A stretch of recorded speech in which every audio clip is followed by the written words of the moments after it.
दोस्तों ये एक ऐसा इंसिडेंट है जिसने कल पूरे देश को जो है यहाँ पर शर्मसार कर दिया। पूरा इंसिडेंट क्या है मैं आप लोगों को यहाँ पर बताता हूँ, जिससे कि आप लोग यहाँ पर चीज़ों को समझ पाएंगे। और ये एक ऐसी न्यूज़ है जो कि पूरी रात पूरे दिन कल जो है बेसिकली शाम के टाइम ही इंसिडेंट हुआ, जिसने चीज़ों को एक तरीके से इस लेवल पर पहुँचा दिया कि पूरा देश जो है वो एक दूसरे से लड़ने की कैटेगरी में आ गया। मुद्दा क्या था यहाँ पर? मुद्दा है यहाँ पर ये आरपीएफ में एक कांस्टेबल, इनका जो बेसिकली एएसआई थे यहाँ पर, उनके साथ में कुछ झड़प हुई यहाँ पर, और फिर इनके द्वारा वहां पर लगभग बात बताई जा रही है 10 से 12 गोली के जो राउंड है वो फायर कर दिए। उसमें जो इनके सीनियर ऑफिसर थे यहाँ पर उनकी भी डेथ हो गई, और इसी के साथ में ट्रेन में 3 लोगों की भी साथ में डेथ हो गई। यहाँ पर इमीडिएटली वहां पर ट्रेन के अंदर में डेथ हो गई। ये जो वीडियो है जो यहाँ पर आप लोगों को दिख रही है, ये यहाँ पर मैं दिखा नहीं पा रहा हूँ। उसका रीजन यहाँ पर यह है, आप लोगों को पता है कि यूट्यूब इन चीज़ों को अलाउ नहीं करता है। और यहाँ पर आप लोगों को देखने को मिलेगा बॉडी पड़ी हुई है वो, ठीक है। ये पूरी की पूरी वीडियो जो है मैं आप लोगों को टेलीग्राम पर प्रोवाइड करा दूंगा, जिसको देखनी है। उसमें यहाँ पर ये बेसिकली यहाँ पर जो ये खड़े हुए हैं ये इंसान ये नहीं है, ये कोई और है। यहाँ पर ये क्या कर रहे हैं, जब लोग वीडियो बनाने लगे उसकी, तो यहाँ पर ये उसके बॉडी के आगे अड़ गए बेसिकली, ठीक है। जो यहाँ पर बॉडी पड़ी हुई है, इस किसी को भी देखना होगा इसमें टेलीग्राम पे मैं डाल दूंगा, क्योंकि यहाँ पर उसको अलाउ नहीं किया जाएगा। जैसे ये वाली वीडियो डाली थी, ठीक है, ऐसे यहाँ पर इसको डाल दूंगा। अगर आपको इंटरेस्ट है देखना होगा तो आपके हाथ में हो जाएगा, जबरदस्ती नहीं होगी, वरना वीडियो के अंदर आता है तो फिर वो हो जाता है कि सर देखना ही देखना पड़ेगा, ठीक है। तो ये अब आप लोगों के ऊपर रहेगा। तो यहाँ पर क्या हुआ कि उन तीनों के साथ में जो बेसिकली यहाँ पर क्या हुआ, मतलब उनकी यहाँ पर इमीडिएटली वहीं पर ही डेथ हो गई यहाँ पर। तो ये अब पूरा मुद्दा क्या है यहाँ पर, और ओवैसी साहब यहाँ पर क्यों ट्रेंड करने लगे, आखिर पूरा मुद्दा क्या हो गया, अब उसको यहाँ पर समझते हैं। पूरा मुद्दा यहाँ पर ये हो गया कि एक तो बेसिकली जो यहाँ पर हेड कांस्टेबल थे, हेड कांस्टेबल एएसआई थे, उनकी डेथ हुई। और दूसरा जो 3 लोगों को यहाँ पर बेसिकली गोली लगी वो मुस्लिम कम्युनिटी से निकल कर आते हैं हमारे देश की, जो कि एक माइनॉरिटी कम्युनिटी की कैटेगरी में आती है। तो जैसे ही यहाँ पर ये चीजें हुई तो पूरे उसमें बेसिकली ये ट्रेंड करने लगा, एक अलग ही तरीके से पूरे देश के अंदर में इसको देखा गया, जिसकी वजह से यहाँ पर एक पूरे देश के अंदर में माहौल बन गया कि हिंदू और मुस्लिम करके यहाँ पर इसको देखा जाने लगा। मैं कभी कभी ये सोचता हूँ, जब कोई ऐसी चीज आती है ना देश के अंदर में, कुछ ऐसी चीज बनती है, तो जो पाकिस्तान में बैठे हुए जो लोग हैं, खासकर जो टेररिस्ट एक्टिविटी फैलाने वाले लोग हैं, उनको कितना अच्छा लगता होगा ना। उनको ये लगता होगा कि हमको कुछ करना ही नहीं पड़ रहा है, आपस में ही चीजें चल रही हैं, छोटा सा कहीं पे चिंगारी लगा दो और फिर चीजें हो जाए। तो यहाँ पर सबसे बड़ी बात यह, कई सारी वीडियोज वो ट्रेंड करने लगी, उनमें से जिनको गोली मारी गई है उन मुस्लिम कम्युनिटी के जो बेसिकली पर्सन यहाँ पर थे, उनमें से यहाँ पर एक ऐसा इंसान था जिसके 4-5 बच्चे हैं, बहुत ही छोटे छोटे 5 बच्चे हैं, इसमें से 4 लड़कियां हैं। तो उसका भाई था, उससे वो आया, उसका इंटरव्यू में सुन रहा था, तो कह रहा था कि मुझे बताया गया कि ऐसा ऐसा कुछ हो गया है। तो मैं तुरंत वहां से आया, तो मैंने देखा कि यहाँ पर जो है अब वो इस दुनिया में नहीं रहे, अब उनके बच्चों का क्या होगा। जब यहाँ पर पूरा इन्वेस्टिगेशन के बारे में बात की जा रही है, अभी चल रही है, तो यहाँ पर बोला गया कि ये इंसान जो है वो माइंड से अनस्टेबल है यहाँ पर।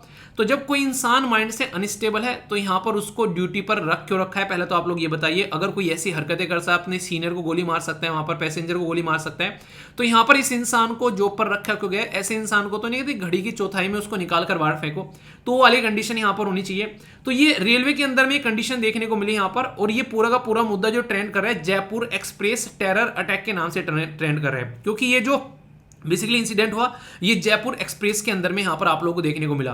कोई इसको हिंदुस्तान अंडर अटैक बोल रहा है, कोई यहाँ पर कुछ बोल रहा है। तो इस तरीके से पूरा एक बड़ा ही गलत तरीके का माहौल यहाँ पर पूरे देश के अंदर में अभी देखने को मिला। मणिपुर का इंसिडेंट आप सब लोगों ने देखा यहाँ पर, उसमें आप लोगों ने देखा कैसी एक तरीके दहशत आ गई थी देश के अंदर में। अब अगर कम्युनिटी के बीच में यहाँ पर कोई लड़ाई आती है इस तरीके से, तो ये इतने सारे लोगों को एक तरीके से प्रॉब्लम में डाल सकती है कि हम लोग अंदाजा भी नहीं लगा सकते हैं, ठीक है। आप लोगों ने देखा यहाँ पर पिछले दिनों में जब यहाँ पर इंसिडेंट हुए थे जो हिंदू और मुस्लिम को लेकर, उसमें कितना खौफ रहा था लोगों के अंदर में। तो इससे जो लोग नॉर्मल इंसान है वो अपनी नॉर्मल जिंदगी नहीं जी पाते हैं, और कहीं ना कहीं एक खतरे का माहौल यहाँ पर आप लोगों को देखने को मिलता है। जो नॉर्मल बच्चे हैं वो स्कूल में नहीं जा पाएंगे प्रॉपर वे में, या फिर अपना एक नॉर्मल इंसान अपनी जॉब नहीं कर पाएगा, नॉर्मल जिंदगी नहीं जी पाएगा। और कोई भी ऐसा अगर टेररिस्ट ऑर्गेनाइजेशन है, ये सारी चीजें उनको करने के लिए बड़ा ही हिम्मत चाहिए होती है, बड़ा ही एक सिस्टम चाहिए होता है, बड़ा ही प्लानिंग चाहिए होती है। लेकिन ये सबसे आसान होता है यहाँ पर जब कोई ऐसा काम किया जाता है। इस पर्टिकुलर मुद्दे ने एक और रंग अख्तियार कर लिया जब इस इंसान के द्वारा यहाँ पर कुछ स्लोगन भी दिए गए। स्लोगन करके मतलब इनको यहाँ पर इनको गोली मारकर इस इंसान ने यहाँ पर बोला कुछ ऐसा कुछ बोला, शायद आई थिंक भारत में रहना है तो योगी मोदी कहना है, कुछ ऐसे शब्द इनके द्वारा यहाँ पर बोले गए। तो वो जो है उसने बिल्कुल फिर पूरा माहौल जो है वो एक अलग ही डायरेक्शन में ले जाके रख दिया। तो हमारा देश जो है वो एक ऐसा देश है जहां पर बहुत सारी कम्युनिटी साथ में रहती हैं। अगर कल को चलकर किसी भी ऐसी कम्युनिटी को एक अनकंफर्टेबल लगने लगता है कि हाँ ऐसा कुछ हो रहा है, तो उसकी वजह से पूरे देश के अंदर में प्रॉब्लम जो है वो देखने को मिलने लगती है यहाँ पर। इसलिए संविधान के निर्माता इस बात को समझते थे और आर्टिकल 25 से लेकर आर्टिकल 28 तक उन्होंने हर एक रिलीजन को अपने अपने हिसाब से फॉलो करने की इजाजत दी। और आगे चलकर हमारे संविधान के अंदर में सेक्युलरिज्म वर्ड यानी कि धर्मनिरपेक्षता डाला गया, ताकि हर एक इंसान जो है वो हमारे देश के अंदर में कंफर्टेबल फील करे और उसमें अच्छे से लाइफ को एंजॉय कर सके। आप लोगों ने अभी जो बेसिकली मूवी आ रही है गदर, उसका आप लोगों ने अभी जो उसका ट्रेलर देखा होगा, उसमें एक बड़ा ही प्यारा सा डायलॉग लगा मुझे, जब यहाँ पर बोलते हैं कि मतलब मुस्लिम के बारे में बोला जाता है, तो सनी देओल का डायलॉग है कि अगर पाकिस्तान में रहने वाले अगर जो लोग हैं उनको मौका मिले तो आधे से ज्यादा पाकिस्तान खाली हो जाएगा। मतलब क्योंकि वहां पर हमारे देश के अंदर में तो इंसिडेंट बहुत ही रेयर देखने को मिलते हैं, वहां पर माइनॉरिटी के ऊपर इतने इंसिडेंट होते हैं कि वहां पर माइनॉरिटी की संख्या जो है घटती जा रही है। हमारे देश में ये इक्का दुक्का इंसिडेंट होते हैं, पर लेकिन ये भी नहीं होने चाहिए। अगर देखा जाए अच्छी बात क्या है कि हमारे देश में माइनॉरिटी की संख्या बढ़ती जा रही है। अगर आप लोग देखोगे, अगर आप लोग किसी माइनॉरिटी को उठाकर देखोगे, मैक्सिमम संख्या बढ़ती जा रही है। इसका मतलब है कि हमारे देश में ऐसा नहीं कि बहुत ही गलत चीजें हैं, हमारे देश में कभी कभी कोई इंसिडेंट होता है, पर लेकिन ये भी नहीं होने चाहिए। तो हमारा देश एक ऐसा देश रहे जहां पर हर एक कम्युनिटी अपनी लाइफ को जो है वो ढंग से एंजॉय कर सकती है।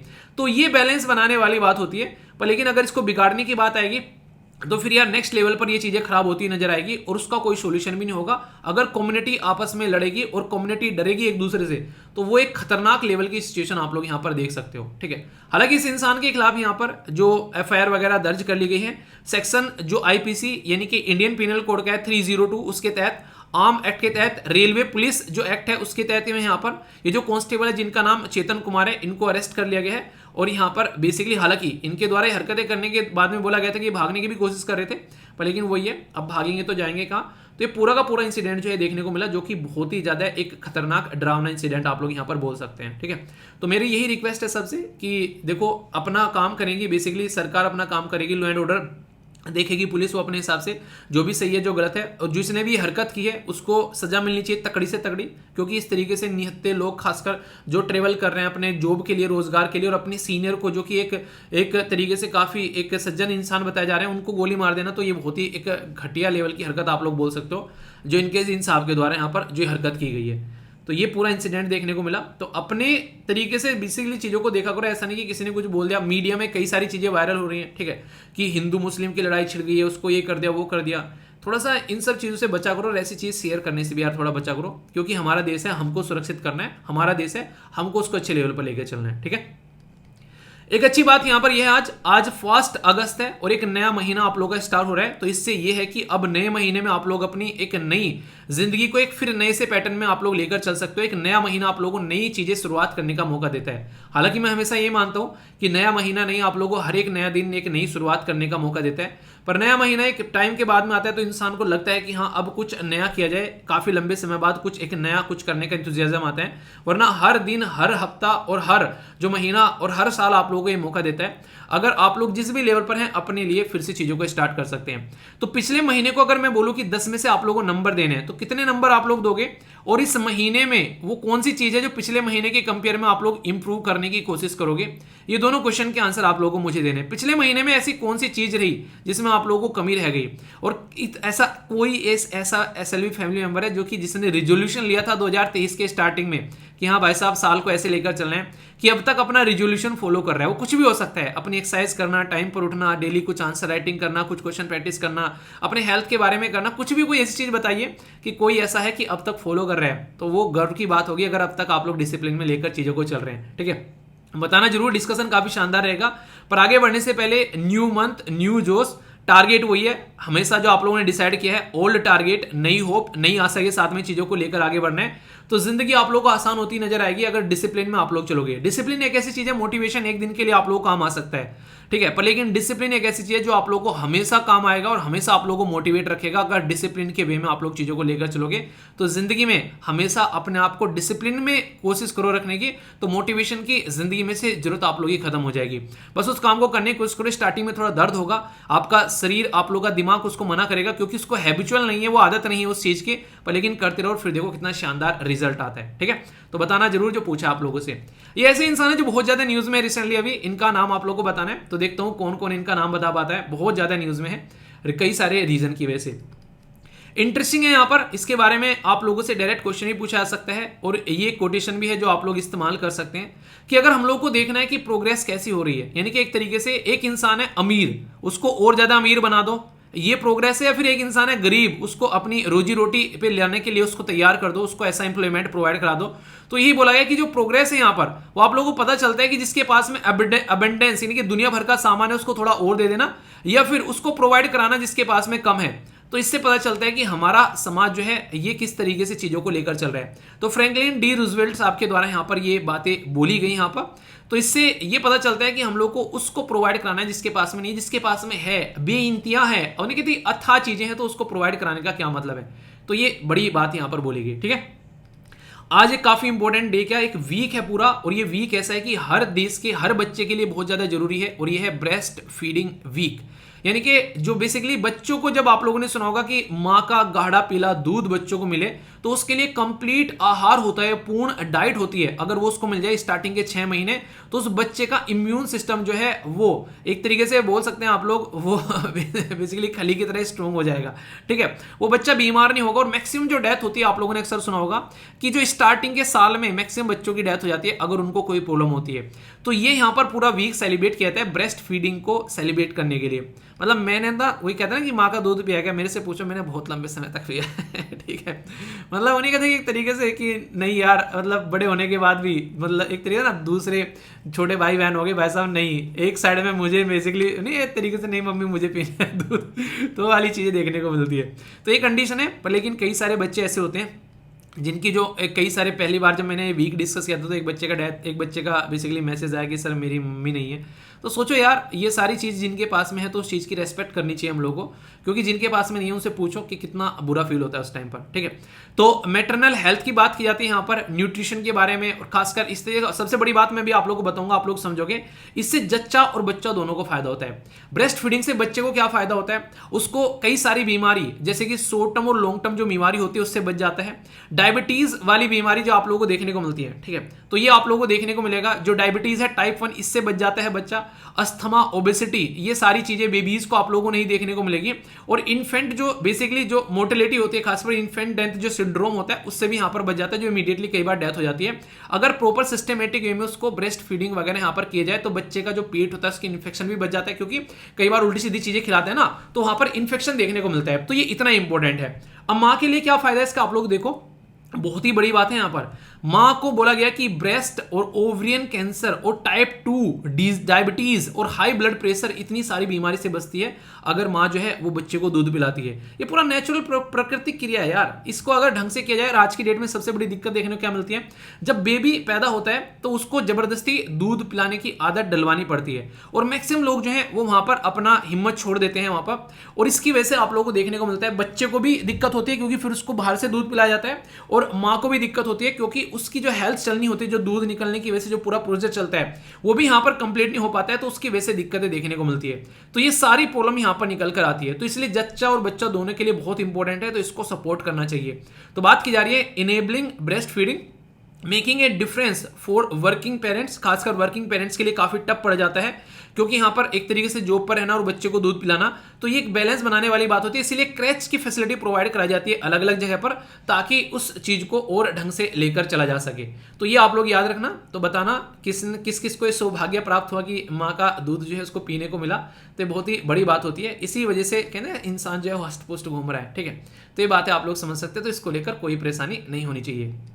एक इंपॉर्टेंट अनाउंसमेंट, कई सारे बच्चे बोले थे सर टाइम क्या रहेगा, तो यहां पर जो आप लोगों का अभी जो आप लोगों का ऑप्शनल सब्जेक्ट स्टार्ट होने वाला है, आप लोगों को मैंने बताया था कि सोशियोलॉजी स्टार्ट होगा, तो सोशियोलॉजी का टाइम जो है वो आप लोगों का देखने को मिलेगा लगभग 2 से लेके 4 के बीच में। लगभग क्या मतलब, जितना भी रहेगा 2 से 4 रखा गया। अब इसमें 1 घंटा हो सकता है, 1.5 घंटा हो सकता है, 2 घंटा हो सकता है। स्टार्टिंग में बोला गया कि 1-1 घंटे क्लास रखेंगे, फिर आगे चलकर उसको इंक्रीज कर दिया जाएगा जब एक पैटर्न में आप लोग आ जाओगे। 4 से 5 महीने के अंदर में पूरा ऑप्शनल खत्म होगा, यहाँ पर ये ध्यान रखिएगा। दूसरा सब्जेक्ट आप लोग का चल रहा है PSIR, जो कि आज से क्लास स्टार्ट होगी यहाँ पर। ठीक है, तो आज से 2 से 4 ये आप लोग को देखने को मिलेगा, और PSIR का रहेगा आप लोग का 5 से 7। फिलहाल के लिए टाइम फिक्स हो रहा है, अगर कोई भी चेंज होगा तो जो मैम है दोनों वो आप लोग को इसके बारे में इन्फॉर्म कर देगी। तो उनके साथ में आप लोग कनेक्ट रहेंगे। पर एक बात ध्यान है कि यहाँ पर कोशिश करना कि 5 से 7 जब आप लोग यहाँ पर आओगे, ठीक है, तो ज़्यादा से ज़्यादा बच्चे कनेक्ट होने की कोशिश करना, क्योंकि उससे क्या रहेगा, आप लोग चीज़ों को अंडरस्टैंड कर पाओगे अच्छे से और अपनी कनेक्टिविटी भी आप लोग अच्छे से बना पाओगे। जो भी डाउट्स वगैरह है उनको पूछना आप लोग, और बाकी डाउट सेशन भी आप लोग के लगवा दिए जाएंगे। और हिंदी और इंग्लिश दोनों के लिए यहाँ पर ये क्लासेस आप लोगों को देखने को मिलेगी। मटेरियल जो है प्रोवाइड करा दी जाएंगे दोनों के लिए। पर लेकिन क्लास से जो समझोगे वो नेक्स्ट लेवल की चीज होगी, तो क्लास को पहले आप लोगों को अच्छे से समझ के चलना है, बाकी सारी चीजें। इसी के साथ में कई सारे बच्चों ने पूछा एक और बात, जो कि यहाँ पर थोड़ा सा डिफरेंस हो आपकी बार शेड्यूल में, तो वो भी मैं बता देता हूँ। जो शेड्यूल आप लोग का वीक का रहने वाला है, ये तो आप लोग की चल रही है क्लासेस, ठीक है, बाकी ये चल रही है। यहाँ पर आप लोग की सोसाइटी की क्लास अब की बार नहीं हो रही है, ठीक है। नॉर्मली सोसाइटी क्लास देखने को मिलती है, तो मैम जो है वो थोड़ी सी बिजी हो गई थी, तो यहाँ पर अब की बार सारी क्लास जो है वो इकोनॉमी की लगा दी है, ठीक है। और कई सारे बच्चे पूछ भी रहते हैं कि सर एक ही क्लास शेड्यूल में लगा दो ताकि कवर हो जाए अच्छे से। तो इकोनॉमी क्लास आप लोगों को देखने को मिल रही है, 8 की जगह 7 किया गया इसको। क्यों? क्योंकि जो सर है उनको थोड़ा सा टाइम जो है वो वहाँ पर उनको नहीं मिल पाता है, उनकी और भी क्लासेस होती हैं, तो इसकी वजह से यहाँ पर ये 7 है, तो 8 नहीं है। तो इसको लेकर आप लोग कंफ्यूज मत होना। और जो ये इंग्लिश की क्लास है, यहाँ पर 3 दिन इंग्लिश की क्लास है, इसमें कॉम्प्रीहेंशन आप लोगों को देखने को मिलता है, और इसमें बेसिक इंग्लिश जो कि मेंस की है वो आप लोगों को यहाँ पर देखने को मिल रही है। तो इसलिए यहाँ पर कुछ बच्चे बोले सर इंग्लिश को डिवाइड क्यों कर दिया, तो सब्जेक्ट डिवाइड कर दिया है, कॉम्प्रीहेंशन वाला अलग निकाल दिया है, वो अलग टीचर ले रही है, अलग मैम ले रही है, और यहाँ पर बेसिक इंग्लिश जो है वो अलग सर ले रहे हैं अलग से। तो इसलिए यहाँ पर दोनों को अलग कर दिया। पहले मिक्स थे, इसलिए वहां पर लेक्चर आप लोगों को 7-8 देखने को मिल रहे थे स्टार्टिंग में, 8-9।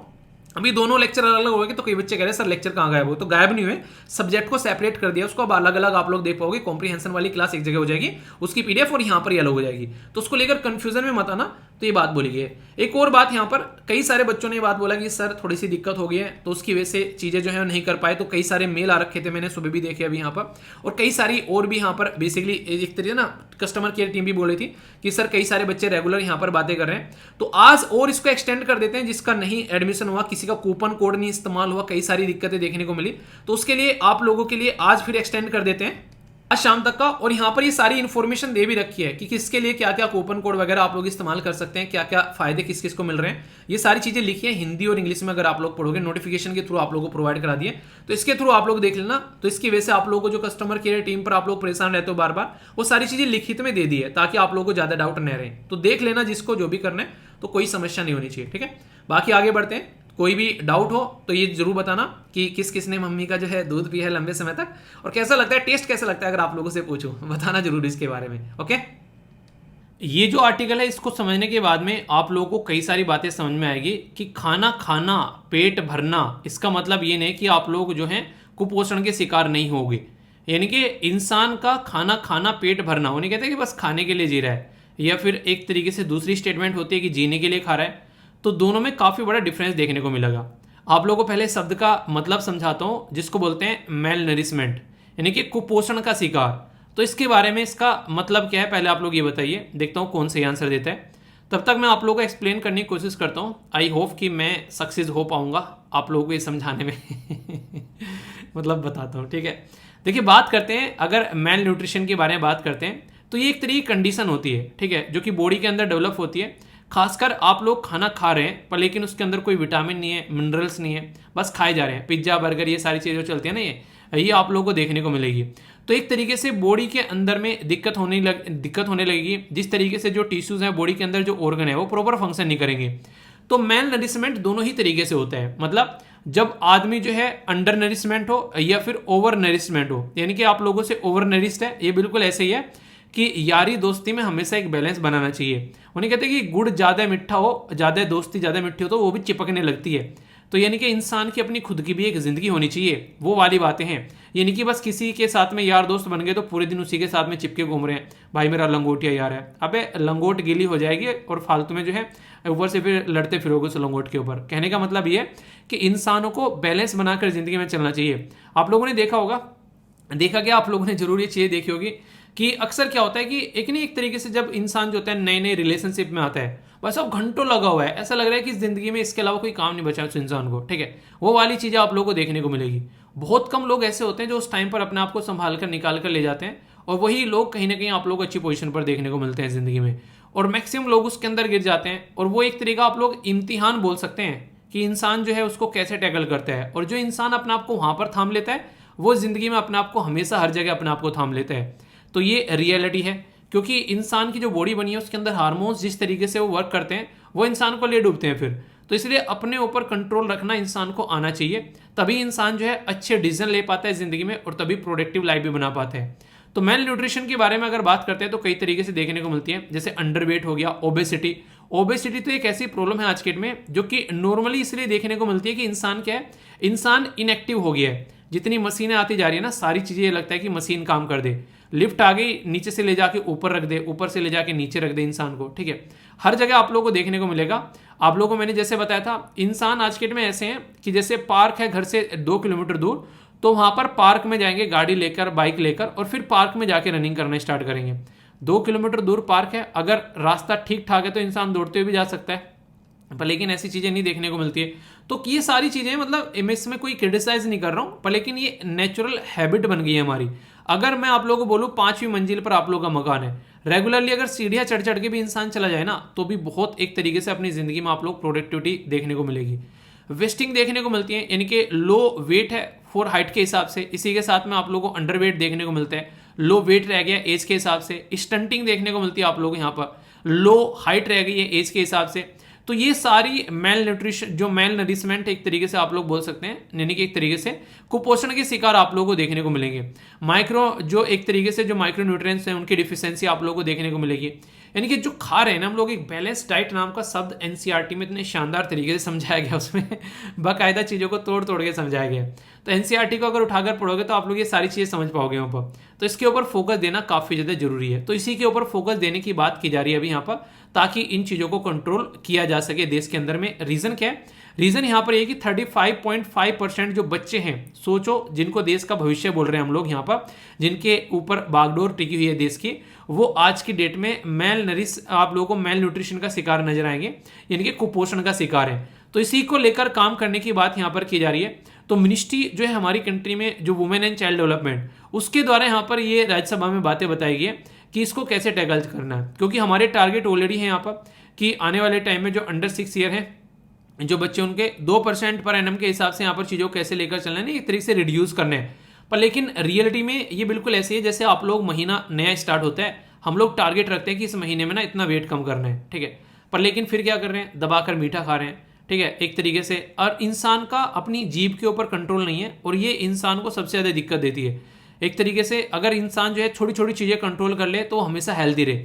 तो ऐसी बहुत सारी स्टडी की जा चुकी हैं, अगर इंसान खुद अपने ऊपर कंट्रोल करना सीख जाए तो इंसान खुश भी रहे और अपनी ज़िंदगी में ज़्यादा दिक्कत भी ना देखने को मिले। रियलिटी में बताऊँ आप लोगों को, सारी दिक्कत हम लोग अपने आप ही क्रिएट करते हैं। आप लोग अगर इंसान की बॉडी पर अगर मोटापा चढ़ गया तो हम लोग कहीं ना कहीं या तो हेल्दी खाना नहीं खा रहे हैं, या फिर हम लोग प्रॉपर अपना नींद नहीं ले रहे हैं, या फिर आप लोगों को देखने को मिलेगा एक्सरसाइज नहीं कर रहे हैं, मतलब कहीं ना कहीं कोई प्रॉब्लम देखने को मिलेगी। और सबको पता है कि इसकी वजह से ये दिक्कत हो रही है, पर फिर भी फॉलो करते हैं। बिल्कुल वही बात है कि बीड़ी सिगरेट पीना, ये सारी दारू शराब पीना, कि हेल्थ पर क्या क्या नेगेटिव इंपैक्ट डाल रहे हैं, पर फिर भी इंसान कर रहे हैं। तो ये एक तरीके से आप लोगों को कहने का मतलब यहाँ पर ये कि इंसान खुद अपना ही दुश्मन होता है नेचुरली। अगर आप लोग देखें इसको, कहते हैं ना कि उसकी वजह से मैं जिंदगी में ये नहीं कर पाया, नहीं भाई साहब, अपनी वजह से नहीं कर पाए आप लोग। रियलिटी में जो इंसान आप लोगों को शीशे में दिखेगा ना, वो आप लोगों का सबसे बड़ा दुश्मन है।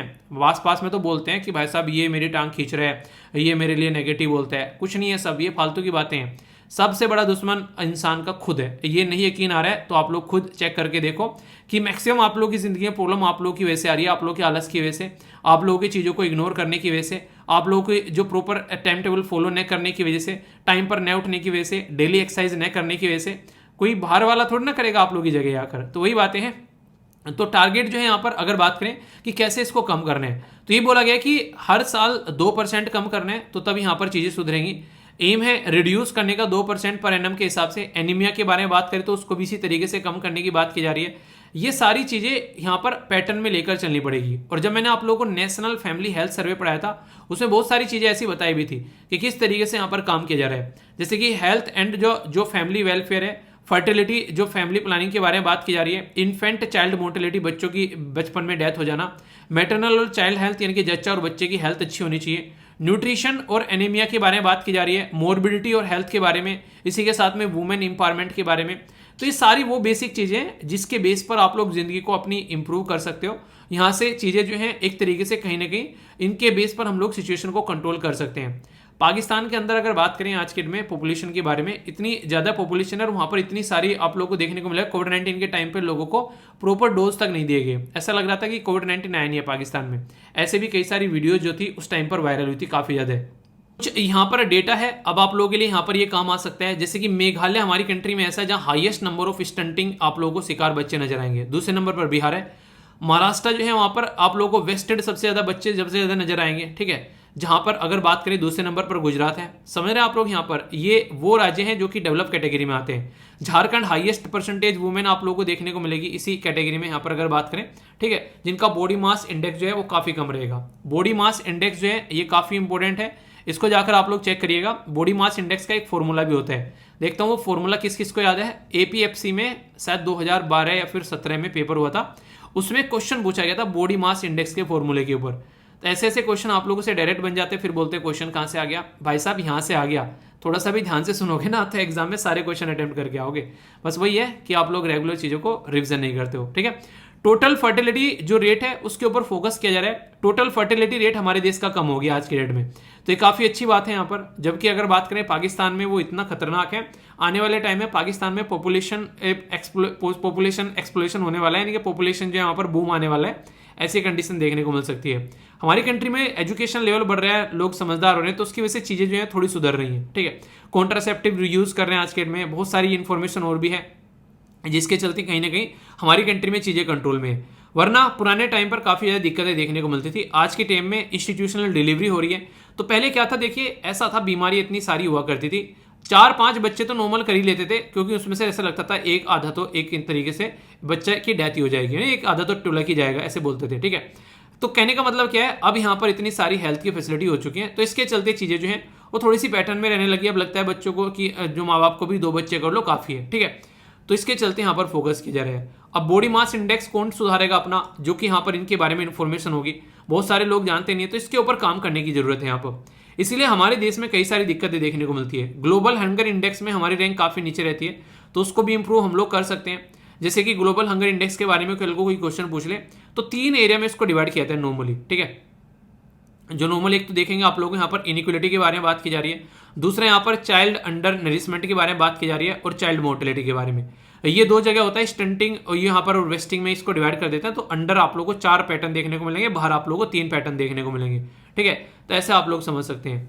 तो इसके चलते यहाँ पर हम लोग को काम करने की जरूरत है, खासकर अंडर नरिशमेंट वाले एरिया में, जहाँ पर बच्चों को खाना ही नहीं मिल पा रहा है प्रॉपर, में खाना मिल भी रहा है तो उसके अंदर प्रॉपर न्यूट्रिशन नहीं है, तो उसको लेकर चलना है। फैमिली हेल्थ सर्वे 4th और 5th जो है यहाँ पर, उसके बारे में अगर आप लोग बात करें तो आप लोग यहाँ पर देखते हैं अंडर 5 जो क्या स्टेटस आप लोगों को देखने को मिलते हैं, एनीमिया का, स्टंटिंग का, वेस्टिंग का, सीवियरली वेस्टेड, और यहाँ पर आप लोगों को ओवरवेट। तो सारा डेटा आप लोगों के सामने यहाँ पर जिसे समझ सकते हैं। ऐसा नहीं है कि गवर्नमेंट हाथ पे हाथ रखकर बैठी है, ये तो है दुनिया भर के प्रोग्राम, पर लेकिन रियलिटी में बहुतों प्रोग्राम के बारे में तो अगर आप लोग अपने लोकल एरिया में पूछेंगे ना कि क्या आप लोगों को इन प्रोग्राम के बारे में पता है, गवर्नमेंट के द्वारा चला रखे हैं आप लोगों के लिए, तो मैं आप लोग गारंटी देता हूँ कि 50% से भी ज़्यादा लोग ऐसे हैं जो नहीं बता पाएंगे, क्योंकि उनको पता ही नहीं है कि ऐसा भी कुछ गवर्नमेंट उनके लिए चला रही है। और यहाँ पर हमारे जो लोकल एरिया में जो लीडर होते हैं वो भी इतनी ज़्यादा रेस्पॉन्सिबिलिटी लेते नहीं है, ठीक है चल रहा है जो चलने दो, ठीक है। तो जो रेस्पॉन्सिबिलिटी लेगा वहाँ से सोल्यूशन निकलना स्टार्ट हो जाएगा। तो पोषण अभियान, अनीमिया मुक्त भारत, इसी के साथ में मिड डे मील स्कीम होगी, नेशनल फूड सिक्योरिटी एक्ट हो गया, प्रधानमंत्री मातृत्व वंदना योजना हो गया, इंटीग्रेटेड चाइल्ड डेवलपमेंट सर्विस होगी। इसी के साथ में ये यहाँ पर बेसिकली ये यहाँ पर बात की जा रही है मैत्रिवा जो सहयोग योजना हो गया, ठीक है। इसी के साथ में नेशनल जो न्यूट्रिशन स्टडी हो गया, नेशनल जो न्यूट्रिशन मिशन हो गया, कई सारे प्रोग्राम इसलिए चला रखे हैं ताकि वुमेन की हेल्थ को सुधारा जा सके, ठीक है। तो ये बेसिक चीजें थी। एक क्वेश्चन का आंसर आप लोग दो, देखता हूँ कौन कैसे इसका आंसर आप लोग देते हो। यहाँ पर अगर बात करें ग्लोबल हंगर इंडेक्स के बारे में तो कौन सी स्टेटमेंट करेक्ट है। अंडर 5 मोर्टेलिटी रेट के बारे में बात की जा रही है, इसमें इंडिकेटर लेते हैं अंडर नरिशमेंट, चाइल्ड अंडर जो नरिशमेंट, जो यहाँ पर इसी के साथ में यहाँ पर चाइल्ड स्टंटिंग। सही आंसर क्या आप लोग बताइए। सही आंसर यहाँ पर सी 1, 2 and 4, थर्ड नहीं है यहाँ पर, ठीक है। तो ये आप लोग ध्यान रखिएगा यहाँ पर, और करेक्ट पूछा गया था एग्जैक्ट आंसर। एक क्वेश्चन हो रहा है यहाँ पर, ये मेल न्यूट्रिशन के बारे में बात कर रहे हैं कि यहाँ पर कौन कौन से इनिशिएटिव है। तो जो अभी इनिशिएटिव बताए हैं तो यहाँ पर 4 के नाम दे दिए। तो ए में बोला गया 1 and 2, बी में बोला गया 2 and 3, सी में बोला गया 2, 3, 4, सी में बोला गया 1, 3, 4, डी में बोला गया ऑल ऑफ द अबव। तो ये सारी की सारी स्टेटमेंट आप लोगों को यहाँ पर करेक्ट नजर आएगी, ठीक है। फिर से बोलता हूँ, क्वेश्चन को पोज कर एक बार अटेम्प्ट कर लिया करो, ठीक है। तो उससे आप लोग क्या रहेगा, लंबे समय तक चीज़ों को याद रख पाओगे। तो ये पूरा का पूरा आर्टिकल हो गया आप लोगों का हेल्थ के बारे में लिखने के लिए आ जाए तो हेल्थ जो है वो स्टेट सब्जेक्ट की कैटेगरी में आप लोगों को देखने को मिल जाता है। ठीक है, तो बेसिक चीज़ें हैं यार, ढंग से कवर करके जाओगे तो एग्जाम में क्वेश्चन भी अटेम्प्ट करोगे और आप लोग इंटरव्यू के अंदर भी और आंसर राइटिंग के अंदर भी ये सारी चीज़ होगी। अब यहाँ पर गवर्नमेंट के क्या क्या इनिशिएटिव है, ठीक है, इसी के साथ में क्या क्या डिफरेंस होता है, ये सारी बातें आप लोगों को समझाते थे डिटेल में। अब कल को चलो क्वेश्चन पूछ ले रहा आप लोग अटेम्प्ट ही ना करके होता है यार, उसका तो कोई मतलब रह नहीं गया फिर। ठीक है, तो बेसिक तरीके से तैयार करो ताकि कोई कंफ्यूजन न रहे दिमाग में। ओके, ये जो आर्टिकल है ये काफी इंपॉर्टेंट है, इन्वायरमेंट वाले सेक्शन से आप लोग इसको कनेक्ट करके देख सकते हैं। इसी से रिलेटेड एक आर्टिकल इंडियन एक्सप्रेस का भी था, उसके भी पॉइंट्स आप लोगों के सामने डिस्कस करूंगा और इसी के साथ में हिंदू के अंदर भी आर्टिकल आया था इसके ऊपर, और अभी यहाँ पर डाउन टू अर्थ मैगजीन भी होगी। तो यानी कि कई सारे रिसोर्सेज से इकट्ठा करके पूरा टॉपिक आप लोगों के सामने होगा जिसको आप लोगों को अच्छे से एंजॉय करना है। और इससे भी इंटरेस्टिंग चीज क्या है, इस टॉपिक के एंड में जो क्वेश्चन होंगे वो मैं आप लोगों से पूछूंगा जो कि यूपीएससी में ऑलरेडी पूछे जा चुके हैं और क्वेश्चन आप लोगों के लिए फ्रेम भी किए गए हैं। तो इनका आंसर आप लोग तभी दे पाओगे जब ये आर्टिकल अच्छे से सुनोगे। तो मैं आशा करता हूं कि बहुत ही अच्छे से टकटकी लगाकर आप लोग ये आंसर ध्यान से सुनोगे। एक बच्चा कह रहा है सर ये टकटकी क्या होती है कितने क्यूट हो ना आप लोग। टकटकी का मतलब होता है कि ध्यान से सुनना है, यानी कि कोई भी डाउट नहीं होना चाहिए जब आप लोग इसको कंप्लीट कर लो, तो ये टकटकी होती है। ठीक है, और आप लोगों को पता है जब भी कोई आर्टिकल डिस्कस करता हूं मैं, उस आर्टिकल के अंदर में कई सारे आर्टिकल इंक्लूड होते हैं। तो ये मत देखा करो कि एक आर्टिकल हुआ है, दो आर्टिकल हुआ है, उसके अंदर कंटेंट देखा करो कि कितने आर्टिकल। ठीक है, तो एक ही आर्टिकल के अंदर दुनिया भर की चीजें कवर हो जाती हैं। सेम पैटर्न आप लोगों को इसके अंदर देखने को मिलेगा, करंट और स्टैटिक का पोर्शन प्लस आप लोगों के लिए क्वेश्चन, तो ये पूरा मिक्सचर रहता है जो कि आर्टिकल को शानदार बना देता है। तो एक एक पॉइंट आप लोगों के माइंड में क्लियर होगा। ठीक है, यूपीएससी प्रीलिम्स इन्वायरमेंट के साथ में आप लोग कनेक्ट कर सकते हैं। बात की जा रही है लोकतक। लोकतक जो लेक है वो काफी फेमस लेक आप लोगों को देखने को मिलेगी मणिपुर के अंदर। पहले लोकेशन एक बार लोकतक लेक की निहार लेते हैं, कहां पर एग्जैक्ट लोकेशन आप लोगों के सामने है। तो यहां पर आप लोगों को ये है लोकतक लेक आप लोगों के सामने। ठीक है, तो ये काफी एक इंपॉर्टेंट लेक है, आप लोग यहां पर देखते हैं मणिपुर के अंदर एग्जैक्ट इसकी लोकेशन है। अगर आप लोग इसको थोड़ा सा और इसका व्यू देखना चाहते हैं तो यहां पर एक सेकेंड,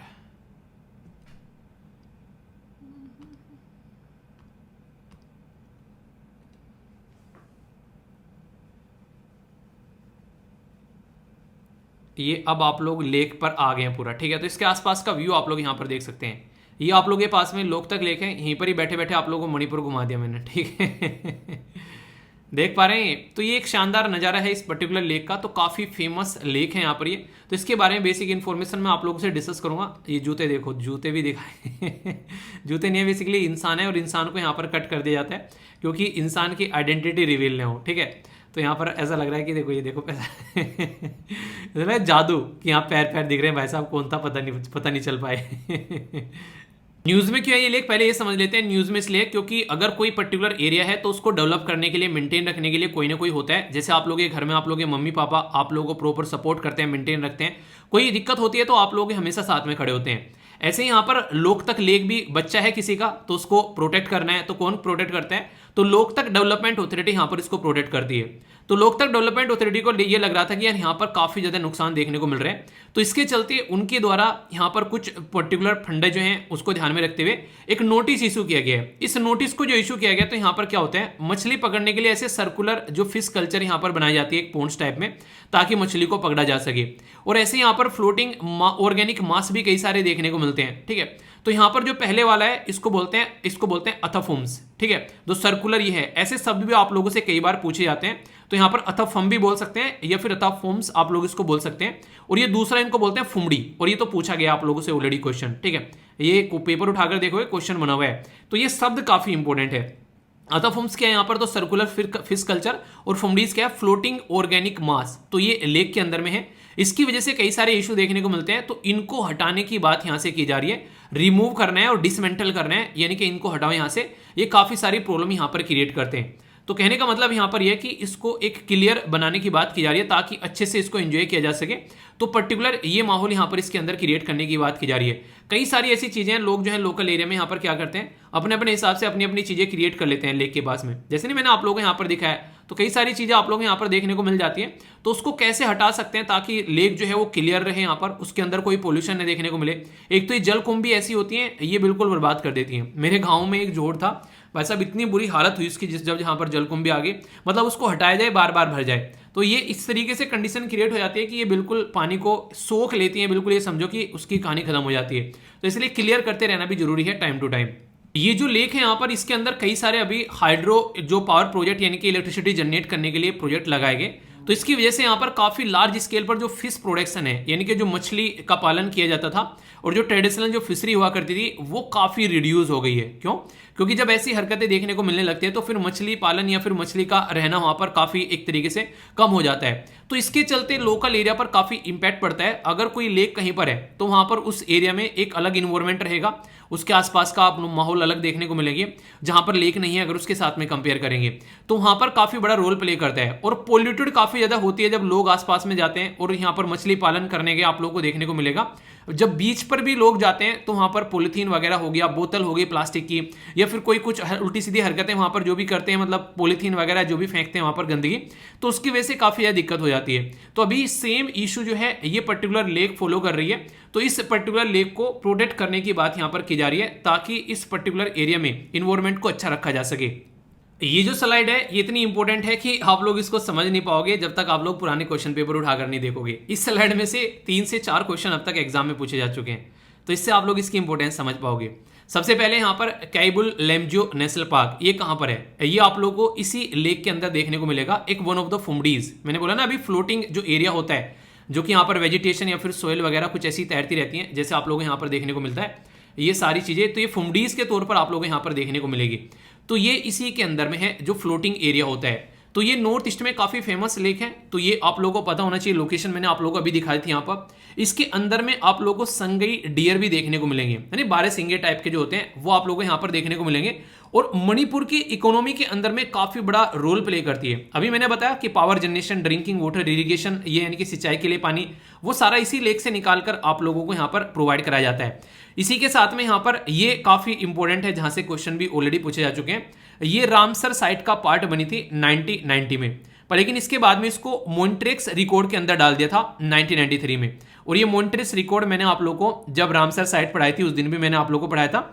ये क्या होता है, जब कोई पर्टिकुलर लेक जो है वो काफी साफ सुथरी, सुंदर, सुरक्षित है, अब हम लोग क्या करते हैं उसके अंदर गंदगियां फैलानी स्टार्ट करते हैं। मान लीजिए लेक काफी सुंदर थी तो लगा लोग रामसर साइट वालों को कि यार इसको ना रामसर साइट बना देते हैं। तो ये कन्वेंशन है। रामसर कहां पर है? ये सिटी बतानी है। चलिए आप लोगों को बताइए रामसर कहां की सिटी है। काफी न्यूज में रहती है वो कंट्री और उसका यूएसए के साथ में अच्छे रिलेशन नहीं है तो बताइए। तो यहां पर अभी मुद्दा ये है कि जो ये लेक है जब इसको रामसर साइट के अंदर डाला गया तो यहां पर तब तो अच्छी खासी थी, पर लेकिन कुछ टाइम बाद में लगा कि यार इसकी कहानी खराब हो गई है। तो मॉन्ट्रेक्स जो रिकॉर्ड है इसके अंदर इसको डाल देगा। और मॉन्ट्रेक्स रिकॉर्ड का मतलब क्या होता है? इसका मतलब यहां पर रहता है एक ऐसा रिकॉर्ड जिसमें रामसर साइट की वो लेक या फिर वो एरिया जिनकी खस्ता हालत हो चुकी है, जो बहुत ज्यादा पोल्यूटेड हो चुकी है। तो यहां पर ह्यूमन एक्टिविटी की वजह से काफी प्रेशर पड़ गया लेक के ऊपर, जिसकी वजह से काफी ज्यादा बर्बादी हुई। तो इसको मॉन्ट्रेक्स रिकॉर्ड के अंदर भी डाला गया 1993 में। इसकी खस्ता हालत से आप लोग समझ सकते हैं कि मॉन्ट्रेक्स रिकॉर्ड में डालने का मतलब यह है कि इसकी खस्ता हालत होगी, जिसकी वजह से खस्ता हालत का मतलब होता है बेकार हालत। ठीक है, कई सारे शब्द ऐसे होते हैं, कई सारे बच्चे बोलते हैं सर ये बोलते क्या हुआ? अरे इतने छोटे छोटे से तो मूवीज ही नहीं देखते क्या? उन्हें कहते कौन सी मूवी का डायलॉग है, पिक्चरें नहीं देखते क्या भाई? तो वाली बातें हैं। तो ये बहुत ही इंपॉर्टेंट है, इसलिए मैंने बोला था इसके ऊपर आप लोग स्टार लगा लेना, क्योंकि कई बार मैच करने के लिए पूछ रहे आते हैं। अगर लेक के बारे में या मॉन्ट्रेक्स रिकॉर्ड के बारे में, कैबुल लेम्जो नेशनल पार्क के बारे में, फुमडीज के बारे में, ठीक है, या फिर रामसर साइट्स के बारे में, तो ये काफी बेसिक चीजें हैं। अभी फिलहाल हमारी कंट्री के अंदर 5 नई रामसर साइट ऐड की गई, तो उसके बेस पर टोटल रामसर साइट अभी देश में कितनी हो गई है ये आप लोगों को बताना है। अब यहाँ पर ये तो हम लोगों ने लेक के बारे में बात कर लिया आप लोगों से। अब कैबुल लेम्जो नेशनल पार्क जो कि काफी इंपॉर्टेंट एरिया है, इसके बारे में थोड़ी बातें करता हूँ। ये जो है आप लोगों को देखने को मिलेगा एक पर्टिकुलर डिस्ट्रिक्ट है, ठीक है, बिष्णुपुर डिस्ट्रिक्ट आप लोगों को मणिपुर के अंदर देखने को मिलेगा। तो यहाँ पर बेसिकली ये कैबुल लेम्जो नेशनल पार्क है। वैसे इतना नहीं कि डिस्ट्रिक्ट आप लोगों से कोई पूछ रहा है, ठीक है, आप लोग डायरेक्ट मणिपुर आप लोग याद रख सकते हैं। ये लगभग आप लोगों को देखने को मिलेगा 40 स्क्वायर किलोमीटर का एरिया है, जो कि फ्लोटिंग है, यानी कि ओनली फ्लोटिंग पार्क है एक वर्ल्ड के अंदर में। यानी कि लोकतक लेक के अंदर में आप लोग इसको तैरता हुआ बोल सकते हैं लिटरली, यानी कि लोकेशन चेंज होती रहती है। ऐसा है कि इसका इंटीग्रल पार्ट है यहाँ पर। ये फ्लोटिंग जो होता है आप लोगों को मैंने अभी बताया, मटेरियल जो इनको फुमडीज बोलते हैं, डिकम्पोज होते हैं लेक के अंदर में, इसके बारे में बातें की। तो ये रामसर साइट भी इसको डिक्लेयर किया गया, क्रिएट किया गया था 1966 में, वाइल्ड लाइफ सेंचुरी। और फिर ये आप लोगों को देखने को मिलता है लोकतक लेक के अंदर में, तो लार्जेस्ट फ्रेश वाटर लेक है नॉर्थ ईस्ट के अंदर में। और इसको यहाँ पर 1977 में फिर नेशनल पार्क भी इसको डिक्लेयर कर दिया गया। तो ये कुछ ऐसे इंपॉर्टेंट चीजें हैं जो फैक्चुअल इन्फॉर्मेशन है, पर लेकिन यार क्वेश्चन तो देखो बनते हैं यहाँ से, ठीक है। तो आप लोग इनको बनते क्या हैं अभी दिखाऊंगा भी मैं आप लोगों को कैसे बनते हैं, इसलिए कह रहा हूँ टकटकी लगाकर सुनना, फिर क्वेश्चन के आंसर नहीं दे पाओगे वरना। लोकेशन आप लोगों के सामने, और यहाँ पर कुछ इस तरीके के ये जो हिरन है, ऐसे यहाँ पर डियर आप लोगों को देखने को मिलेंगे इस पर्टिकुलर एरिया के अंदर में, जो कि काफी फेमस है। इस एरिया के बारे में जिसके बारे में आप लोगों से बात कर रहा हूँ, ये जो हिरन है ये भी काफी फेमस है, ठीक है। ये भी है, नहीं कहते कि भाई साहब किससे पूछ लेना अपन का भी नाम है उस एरिया में, ठीक है। तो ये बोलता है लोगों को ये हिरन, ये है एंटीलर्ड डियर, ठीक है। ब्राउन एंटीलर्ड डियर जो है यहाँ पर कॉमन नाम इसको यहाँ पर संगई के नाम से, या फिर ब्राउन एंटीलर्ड डियर, या फिर डांसिंग डियर के नाम से भी इसको जाना जाता है, और यहाँ से क्वेश्चन पूछा गया था एग्जाम में, ठीक है। इसका साइंटिफिक नेम भी है यहाँ पर, इसको रूसिवस एलडी के नाम से भी आप लोग जानते हैं। सर में नहीं फ्यास होता है रूसी, उसके नाम से आप लोग याद रख लेना। तो ये एक तरीके से, हालांकि इसके सर में नहीं होता है, ये बड़ा ही प्यारा सा है, ठीक है। तो ये पर्टिकुलर एरिया में पाया जाता है जो कि लोकतक वाला एरिया है, पर लेकिन ये भी बेचारे खस्ता हालत में पहुंच गए, क्योंकि इंसान जो है वो जानवर बन गए आज के डेट में, हंटिंग करते हैं काफी ज्यादा, इनके रहने की जगह बर्बाद होती जा रही है। तो इसकी वजह से ये इंडेंजर्ड की कैटेगरी में आ गया, IUCN की जो लिस्ट होती है, CITES की जो लिस्ट है उसमें अपेंडिक्स 1 में रखा गया, और इन वाइल्ड लाइफ प्रोटेक्शन एक्ट 1972 के हिसाब से शेड्यूल 1 में इसको डाल दिया गया है। यानी कि इसकी इतनी खस्ता हालत हो चुकी है जिसकी कुछ हद नहीं है बेचारे की। तो इसके चलते यहाँ पर इसके बारे में आप लोग बेसिक याद रखिएगा। वैसे कुछ बातें यहाँ पर आप लोगों के लिए रामसर साइट के बारे में भी डाल दी है यहाँ पर, जिसके बारे में आप लोग समझ सकते हैं। ये कब आया था 1971 में, कब फोर्स में आया 1975 में, जब हमारे देश में इमरजेंसी लगी। और इसी के साथ में यहाँ पर याद रखिएगा ईरान के अंदर आप लोगों को देखने को मिलेगा। ईरान के अंदर यहाँ पर रामसर जो सिटी है वो कैस्पियन सी के पास में आप लोगों को नजर आएगी। एग्जैक्ट लोकेशन अगर आप लोग यहाँ पर इसकी देखना चाहेंगे तो मैं आप लोगों को वो भी दिखा देता हूँ, जिसके साथ में आप लोग अच्छे से कनेक्ट कर पाएंगे। तो ये इसकी एग्जैक्ट लोकेशन है, ठीक है। तो यहाँ पर आप लोग देखते हैं, अगर इसको, ये रामसर हो गया, ईरान के अंदर में है। थोड़ा सा अगर आप लोग इससे बाहर निकलेंगे तो आप लोग थोड़ा सा ऊपर देख पाएंगे यहाँ पर, एक सेकेंड।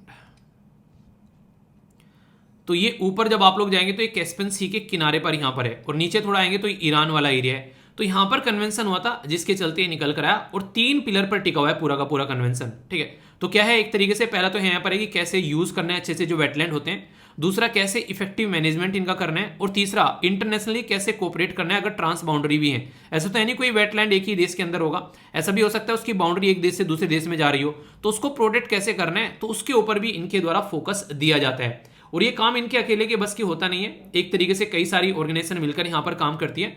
तो 6 ऑर्गेनाइजेशन है, इंटरनेशनल ऑर्गेनाइजेशन जो पार्टनर है यहाँ पर। तो एक तो है बर्ड लाइफ इंटरनेशनल, दूसरा है international union for conservation of nature, तीसरा है international water management institute, wait, इसके साथ में यहाँ पर वेटलैंड इंटरनेशनल, WWF यानी कि वर्ल्ड वाइड फंड इंटरनेशनल, और इसी के साथ में यहाँ पर ये है wild fall and wetland trust. तो ये टोटल ऑर्गेनाइजेशन है जो कि यहाँ पर मिलकर काम करती है और इसका सॉल्यूशन निकालती है जहां पर कोई दिक्कत होती है। मॉन्ट्रिक्स रिकॉर्ड क्या होता है, ये काफी इंपॉर्टेंट है, जिसके बारे में आप लोगों से आगे भी बातें की जा सकती हैं, आर्टिकल के अंदर पूछे जाते हैं आप लोगों से। मॉन्ट्रिक्स रिकॉर्ड एक ऐसा रिकॉर्ड है, जब रामसर साइट जो है उसकी खस्ता हालत हो जाती है तो उसको मॉन्ट्रिक्स रिकॉर्ड के अंदर में डाल दिया जाता है, उसकी हालत जब तक नहीं सुधरे।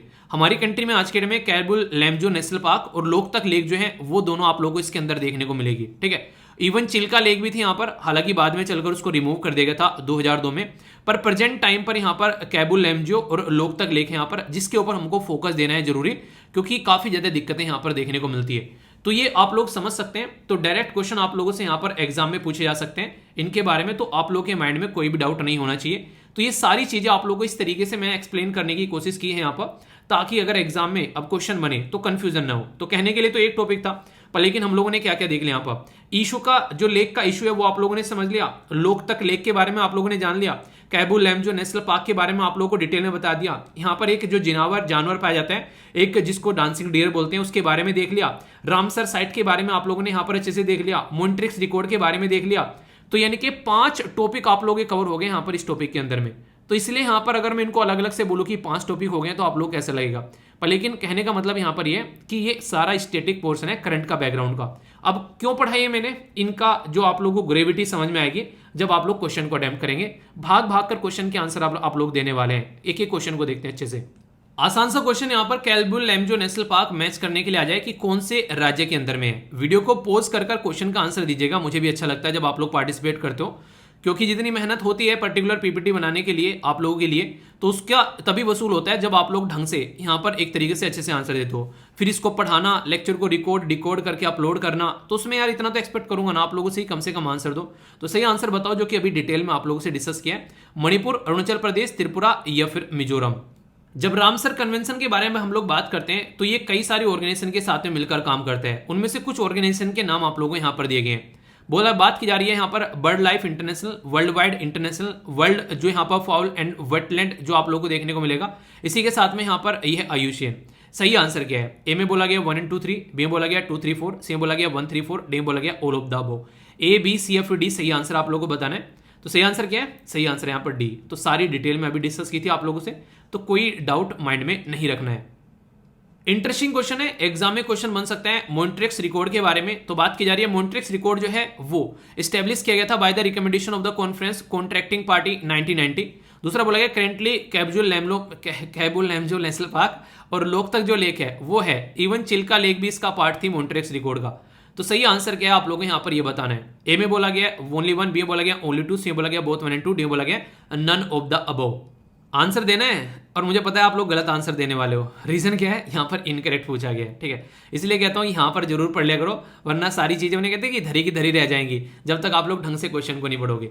तो यहाँ पर आंसर पूछा गया इनकरेक्ट कौन सा है, तो यहाँ पर करेक्ट नहीं पूछा गया, तो ये ध्यान देना होता है। तो आंसर यहाँ पर डी हो गया, यानी कि पहले तो स्टेटमेंट सही है, दूसरी स्टेटमेंट भी सही है क्योंकि कैबुल लैम्जो नेशनल पार्क और यहाँ पर चिल्का लेक भी इसका पार्ट थी। तो वाज बोला गया, वाज पार्ट ऑफ जो मॉन्ट्रिक्स रिकॉर्ड, अभी फिलहाल नहीं है, ठीक है। तो ये स्टेटमेंट आप लोग यहाँ पर देखते हैं। तो इसका मतलब क्या हो गया? आंसर टी हो गया, यहाँ पर कोई सा भी इनकरेक्ट नहीं है, यानी कि दोनों के दोनों करेक्ट हैं। ये क्वेश्चन जो है 2013 में पूछा गया। इसके लिए मैं आप लोगों को थोड़ा सा होमवर्क भी दूंगा ताकि आप लोग थोड़ा सा जाकर मैप में निहार सकें, ताकि आप लोग उसको लंबे समय तक याद रख सकें, ठीक है। यहाँ पर बात की जा रही है नोक्रेक बायोस्फीयर रिजर्व बोला गया। यहाँ पर ये गारो हिली रीजन में आप लोगों को देखने को मिलेगा, जो गारो हिल है, ठीक है। अभी आप लोगों को लोकेशन दिखाऊंगा। इसी के साथ में यहाँ पर बात की जा रही है किसके बारे में? लोकतक जो झील है उस पर्टिकुलर एरिया के में जो लेक है उसमें देखने को मिलेगा। और यहाँ पर बात की जा रही है बारेली रेंज के बारे में, ठीक है। इसी के साथ में नामथप्पा नेशनल पार्क डाफला हिल के अंदर में बोला गया है। तो ये कुछ ऐसे एरिया हैं जिनके बारे में कभी ना कभी आप लोगों ने सुना होगा। तो आंसर तो यहाँ पर इसका ए हो गया, यानी कि ये जो है ये सही मैच है यहाँ पर, ठीक है। पर लेकिन ये दो गलत मैच है, तो इसलिए ये आज का होमवर्क है आप लोगों के लिए। इनको जाकर आप लोगों को देखना है कहाँ पर है इनकी लोकेशन। ये जो है यहाँ पर ये नोक्रेक, ये आप लोगों को मेघालय के अंदर देखने को मिलेगा। तो मेघालय जो इन्हें गारो, खासी और जैंता, जिसके ऊपर भी क्वेश्चन पूछा जा चुका है ऑलरेडी कई बार, तो इसके बारे में आप लोग याद रखिएगा, तो कंफ्यूजन आप लोगों को नहीं होगा फिर एग्जाम के अंदर में।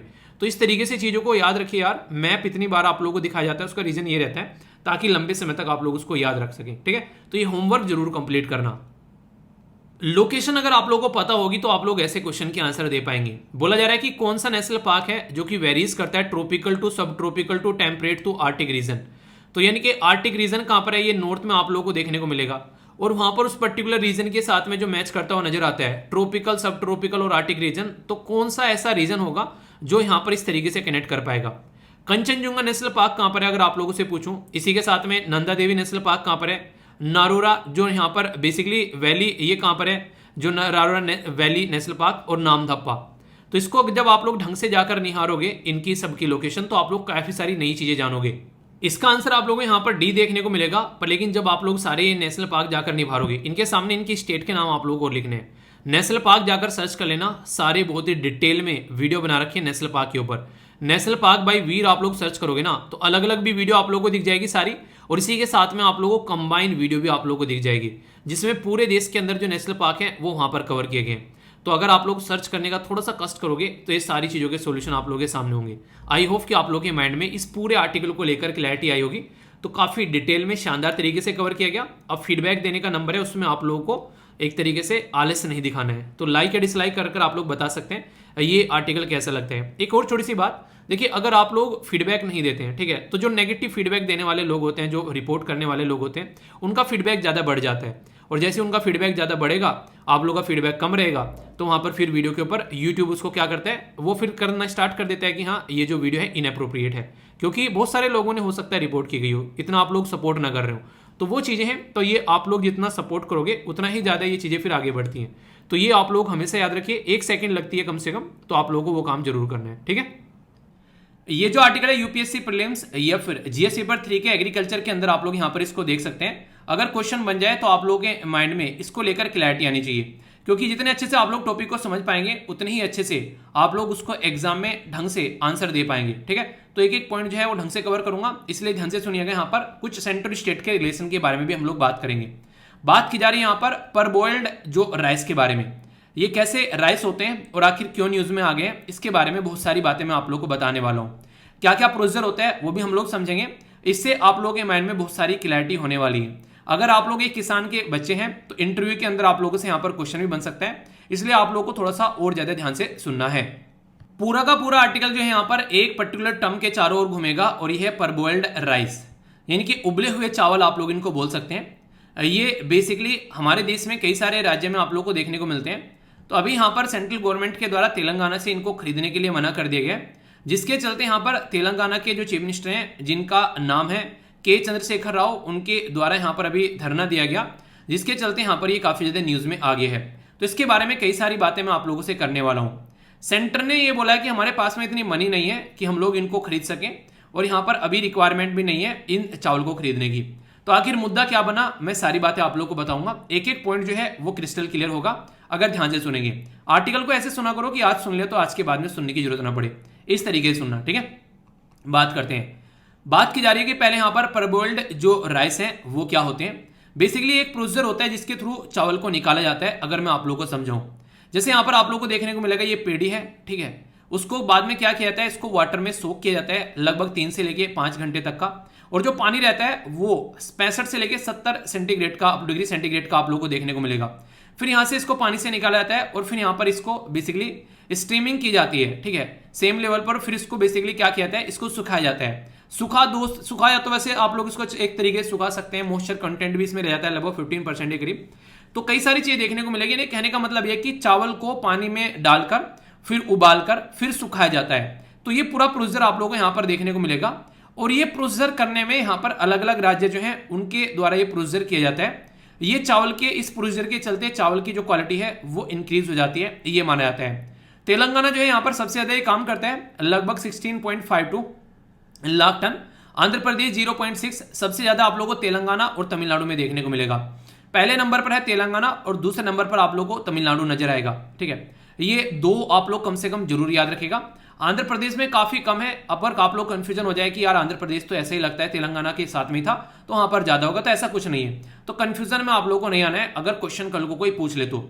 अभी मुद्दा यहाँ पर ये निकल कर आ रहा है, इसके बारे में मैंने आप लोगों को बता दिया। यहाँ पर जो ये राइस है एक तरीके से ये कोई नई प्रैक्टिस नहीं है, जब यहाँ पर ये काम किया जाता है इनके साथ में, ठीक है। उनको पहले उबाला गया, फिर उनको ठंडा किया गया, वो सारी चीजें जो देखने को मिलती है ये बेसिकली फॉलो किया जाता है इंडिया के अंदर में एंशिएंट यानी कि पुराने टाइम से, ठीक है।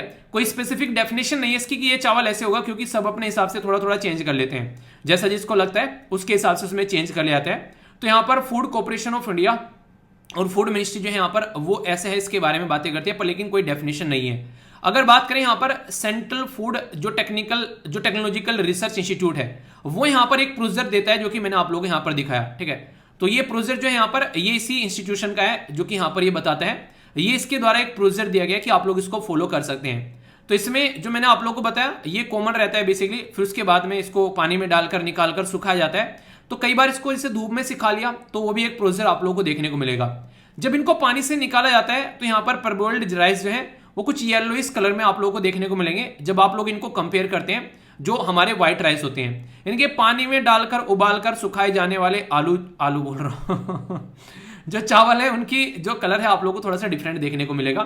तो ये चावल जो है यहाँ पर अभी आंध्र प्रदेश से और तेलंगाना से अगर बात करूं तो मेनली इसमें भी आप लोगों को देखने को मिलते हैं। तो यहाँ से खरीदे नहीं गए। आखिर क्यों नहीं खरीदे गए, जब इतने सारे चावल देखने को देश के अंदर मिल रहे हैं, लगभग 40 लाख के करीब आप लोगों को यहाँ पर जो मैट्रिक टन हमारे देश में चावल देखने को मिलते हैं। अभी अप्रैल के अगर महीने की बात करें 2022 के, तो ये डेटा आप लोगों के सामने निकल कर आ रहा है। सेंटर ने अभी क्या किया यहाँ पर, कुछ तो हमारे यहाँ से जो चावल है हमारे देश के अंदर से, तो सेंट्रल गवर्नमेंट ने परचेज कर लिया अलग अलग रीजन से। जैसे कि कुछ यहाँ पर बेसिकली सेंटर ने प्रोक्योर किए 1.36 ये यहाँ पर ये अगर बात करें lakh metric ton rice from Telangana 2020-21 में, यानी कि तेलंगाना से लास्ट ईयर यहाँ पर आप लोगों को देखने को मिला चावल जो है वो खरीदे गए थे खरीफ जो सीजन के लिए। पर लेकिन अगर अभी के बारे में आप लोग बात करें, सेंट्रल गवर्नमेंट ने झारखंड और उड़ीसा से खरीद लिए, यानी कि यहाँ पर आप लोगों को झारखंड देखने को मिलेगा और यहाँ पर उड़ीसा देखने को मिलेगा। तो इन दोनों से यहाँ पर ये चावल खरीद लिए। और यहाँ पर नॉर्मली अगर बात करें प्रोक्योरमेंट जो था तेलंगाना से, वो प्रोक्योरमेंट यहाँ पर देखने को नहीं मिला, उसके लिए मना कर दिया कि हमारे पास में अभी इसका कोई प्लान नहीं है। तो इसके चलते तेलंगाना को जो है वो गुस्सा आ गया, उसने बोला ऐसे कैसे काम चलेगा, इतना सारा हमारे यहाँ पर ये चावल रहता है और सेंटर अगर प्रोक्योर नहीं करेगा तो हम तो बर्बाद हो जाएंगे, ऐसे कैसे चलेगा भैया। तो ये सारे इशू यहाँ पर देखने को मिले।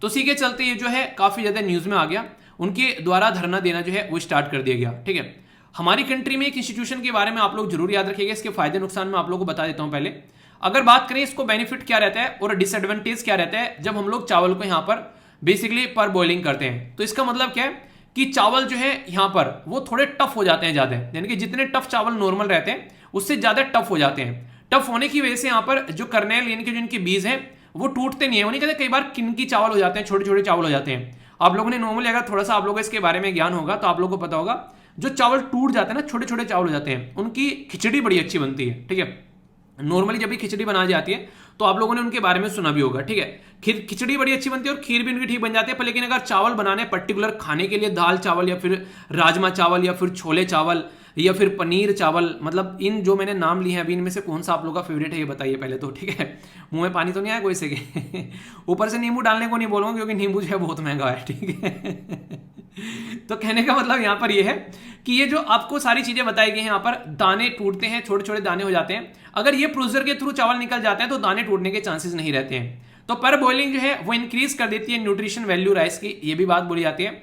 और यहाँ पर बॉइल्ड जो राइस है उनके अंदर हाइयर रेजिस्टेंस रहता है इंसेक्ट लगने का, या फिर एक तरीके से जो फुई नहीं लगती है, जो जिसको आप लोग फंजी बोलते हैं, फंगाई बोलते हैं। ठीक है, फंगस लग जाता है जो बेसिकली, वो भी देखने को नहीं मिलता है। तो ये इसके फायदे देखने को मिलते हैं, इसलिए यहाँ पर इसको फॉलो किया जाता है। पर लेकिन हर एक सिक्के के दो पहलू होते हैं, ये आप लोग जानते हैं। तो नुकसान भी होंगे कुछ, जी हाँ बिल्कुल है। वो क्या क्या बता देता हूँ। राइस जो है वो ज्यादा डार्क से हो जाते हैं, जैसे मैंने अभी बताया आप लोगों को। राइस जो है वो थोड़े से येलोइश कलर में ज्यादा आप लोगों को देखने को मिलेंगे जो पैराबोइल्ड राइस नजर आते हैं। एक और इंपॉर्टेंट पॉइंट है यहाँ पर, जो पैराबोइल्ड राइस है यहाँ पर ये अगर बात करें इनके अंदर में हाई इन्वेस्टमेंट आप लोगों को देखने को मिलता है एज कंपेयर टू जो यहाँ पर नॉर्मल राइस निकाल कर लेकर आते हैं, यानी कि इसको करने का प्रोसीजर थोड़ा महंगा हो जाता है। ठीक है, और इसके अंदर थोड़ी सी एक तरीके डिफरेंट तरीके की स्मेल भी आती है। आप लोग खुद देखिए, किसी कपड़े को धुलते हैं, ठीक है, और मान लीजिए उसको थोड़ा सा गीला सा छोड़कर रख दिया ऐसे ही, तो स्मेल सी हो जाती है, तो हल्की सी डिफरेंट सी स्मेल भी आने लगती है इसके अंदर में। तो इसलिए ये बोला जाता है कि ऐसे चावल जो कि यहाँ पर जैसे कि बासमती चावल टाइप के रहते हैं, जिनके अंदर से एक डिफरेंट खुद की खुशबू आती है, जो कि एक तरीके से अलग चावल है, उनको यहाँ पर इस प्रोसीजर के थ्रू नहीं निकालना चाहिए। ठीक है, ये यहाँ पर आप लोगों को देखने को मिलेगा, इसके लिए मना की जाती है। ये यहाँ पर बात की जाती है कि all rice varieties suitable for parboiling. अगर आप लोगों से पूछे यहाँ पर, तो ऐसा है कि यहाँ पर आप लोग जनरली कर सकते हैं सबको, पर लेकिन वो वैरायटी जिसके अंदर से थोड़ी सी एरोमेटिक यानी कि थोड़ी सी खुशबू आती है उसको नहीं करना चाहिए, क्योंकि उसके बाद में यहाँ पर वो अपनी जो खुशबू खुद की है, जो नेचुरल उसकी खुशबू है, वो यहाँ पर लॉस हो जाएगी। ठीक है, तो यहाँ पर जो पेडी प्रोसेसिंग रिसर्च जो सेंटर है ये कहाँ पर है हमारे देश में, ये है बेसिकली तंजावुर के अंदर। और ये तंजावुर कहाँ पर है, किस राज्य के अंदर, ये है क्वेश्चन आप लोगों के लिए। ठीक है तो इसके बारे में आप लोग बताइए। तो इसके बारे में बात की जा रही है, तो यहाँ पर कई सारी चीजें आप लोगों को देखने को मिलेगी, अलग अलग प्रोसीजर और भी फॉलो किए जाते हैं। ठीक है, बाकी यहाँ पर 3 स्टेज का रहता है, जैसे बात की जा रही है यहाँ पर सोकिंग, ठीक है, स्टीमिंग और इसी के साथ में ड्राइंग, इनके सुखाना। तो ये आप लोगों को देखने को मिलेगा। तो ये पूरा प्रोसीजर है जिसके बारे में आप लोग आइडिया रख सकते हैं। कोई भी कंफ्यूजन आप लोगों को नहीं होना चाहिए। कल को अगर क्वेश्चन पूछ जाए तो इसको लेकर आप लोगों के माइंड में क्लैरिटी होनी चाहिए। फूड जो मिनिस्ट्री है हमारी कंट्री में, वो परबोइल्ड राइस जो है पर एनम जो है डिस्ट्रीब्यूट करती है नेशनल फूड सिक्योरिटी एक्ट के तहत, ताकि लोगों को अच्छा खासा न्यूट्रिशनल सिक्योरिटी मिल सके। मिनिस्ट्री जो है यहाँ पर परबोइल्ड राइस जो है वो बेसिकली कई बार आप लोगों को देखने को मिलेगा, अभी रिसेंटली थोड़े से डाउन किए गए हैं कई सारे रीजन की वजह से। हालांकि अगर बात करें यहाँ पर कई सारे राज्य में इनकी संख्या जो बढ़ गई है, जैसे झारखंड, केरला, तमिलनाडु, जहां पर अभी आप लोगों को चीजें देखने को मिलेगी। फूड कॉर्पोरेशन ऑफ इंडिया जो एफसीआई जिसको आप लोग बोलते हैं, वो हमारी कंट्री में प्रोक्योरमेंट का काम करता है ये सारे चावल को इस तरीके से। ठीक है, तो वहां से अभी बढ़ा है, तो स्टॉक भी है यहाँ पर हमारी कंट्री में सफिशिएंट, ये माना जाता है। ऑल ओवर वर्ल्ड में अगर आप लोगों से बात करें तो कई सारी कंट्री जो है यहाँ पर वो आप लोगों को देखने को मिलेगी। अगर बात करें चाइना में सबसे ज्यादा आप लोगों को यहाँ पर यूज होता हुआ पाया जाता है। इंडिया के अंदर भी अच्छा खासा यूज होता है, इंडोनेशिया के अंदर, बांग्लादेश, वियतनाम, थाईलैंड, म्यांमार, तो ये वो देश हैं जहां पर काफी लार्ज स्केल पर यहाँ पर इसकी मार्केट है।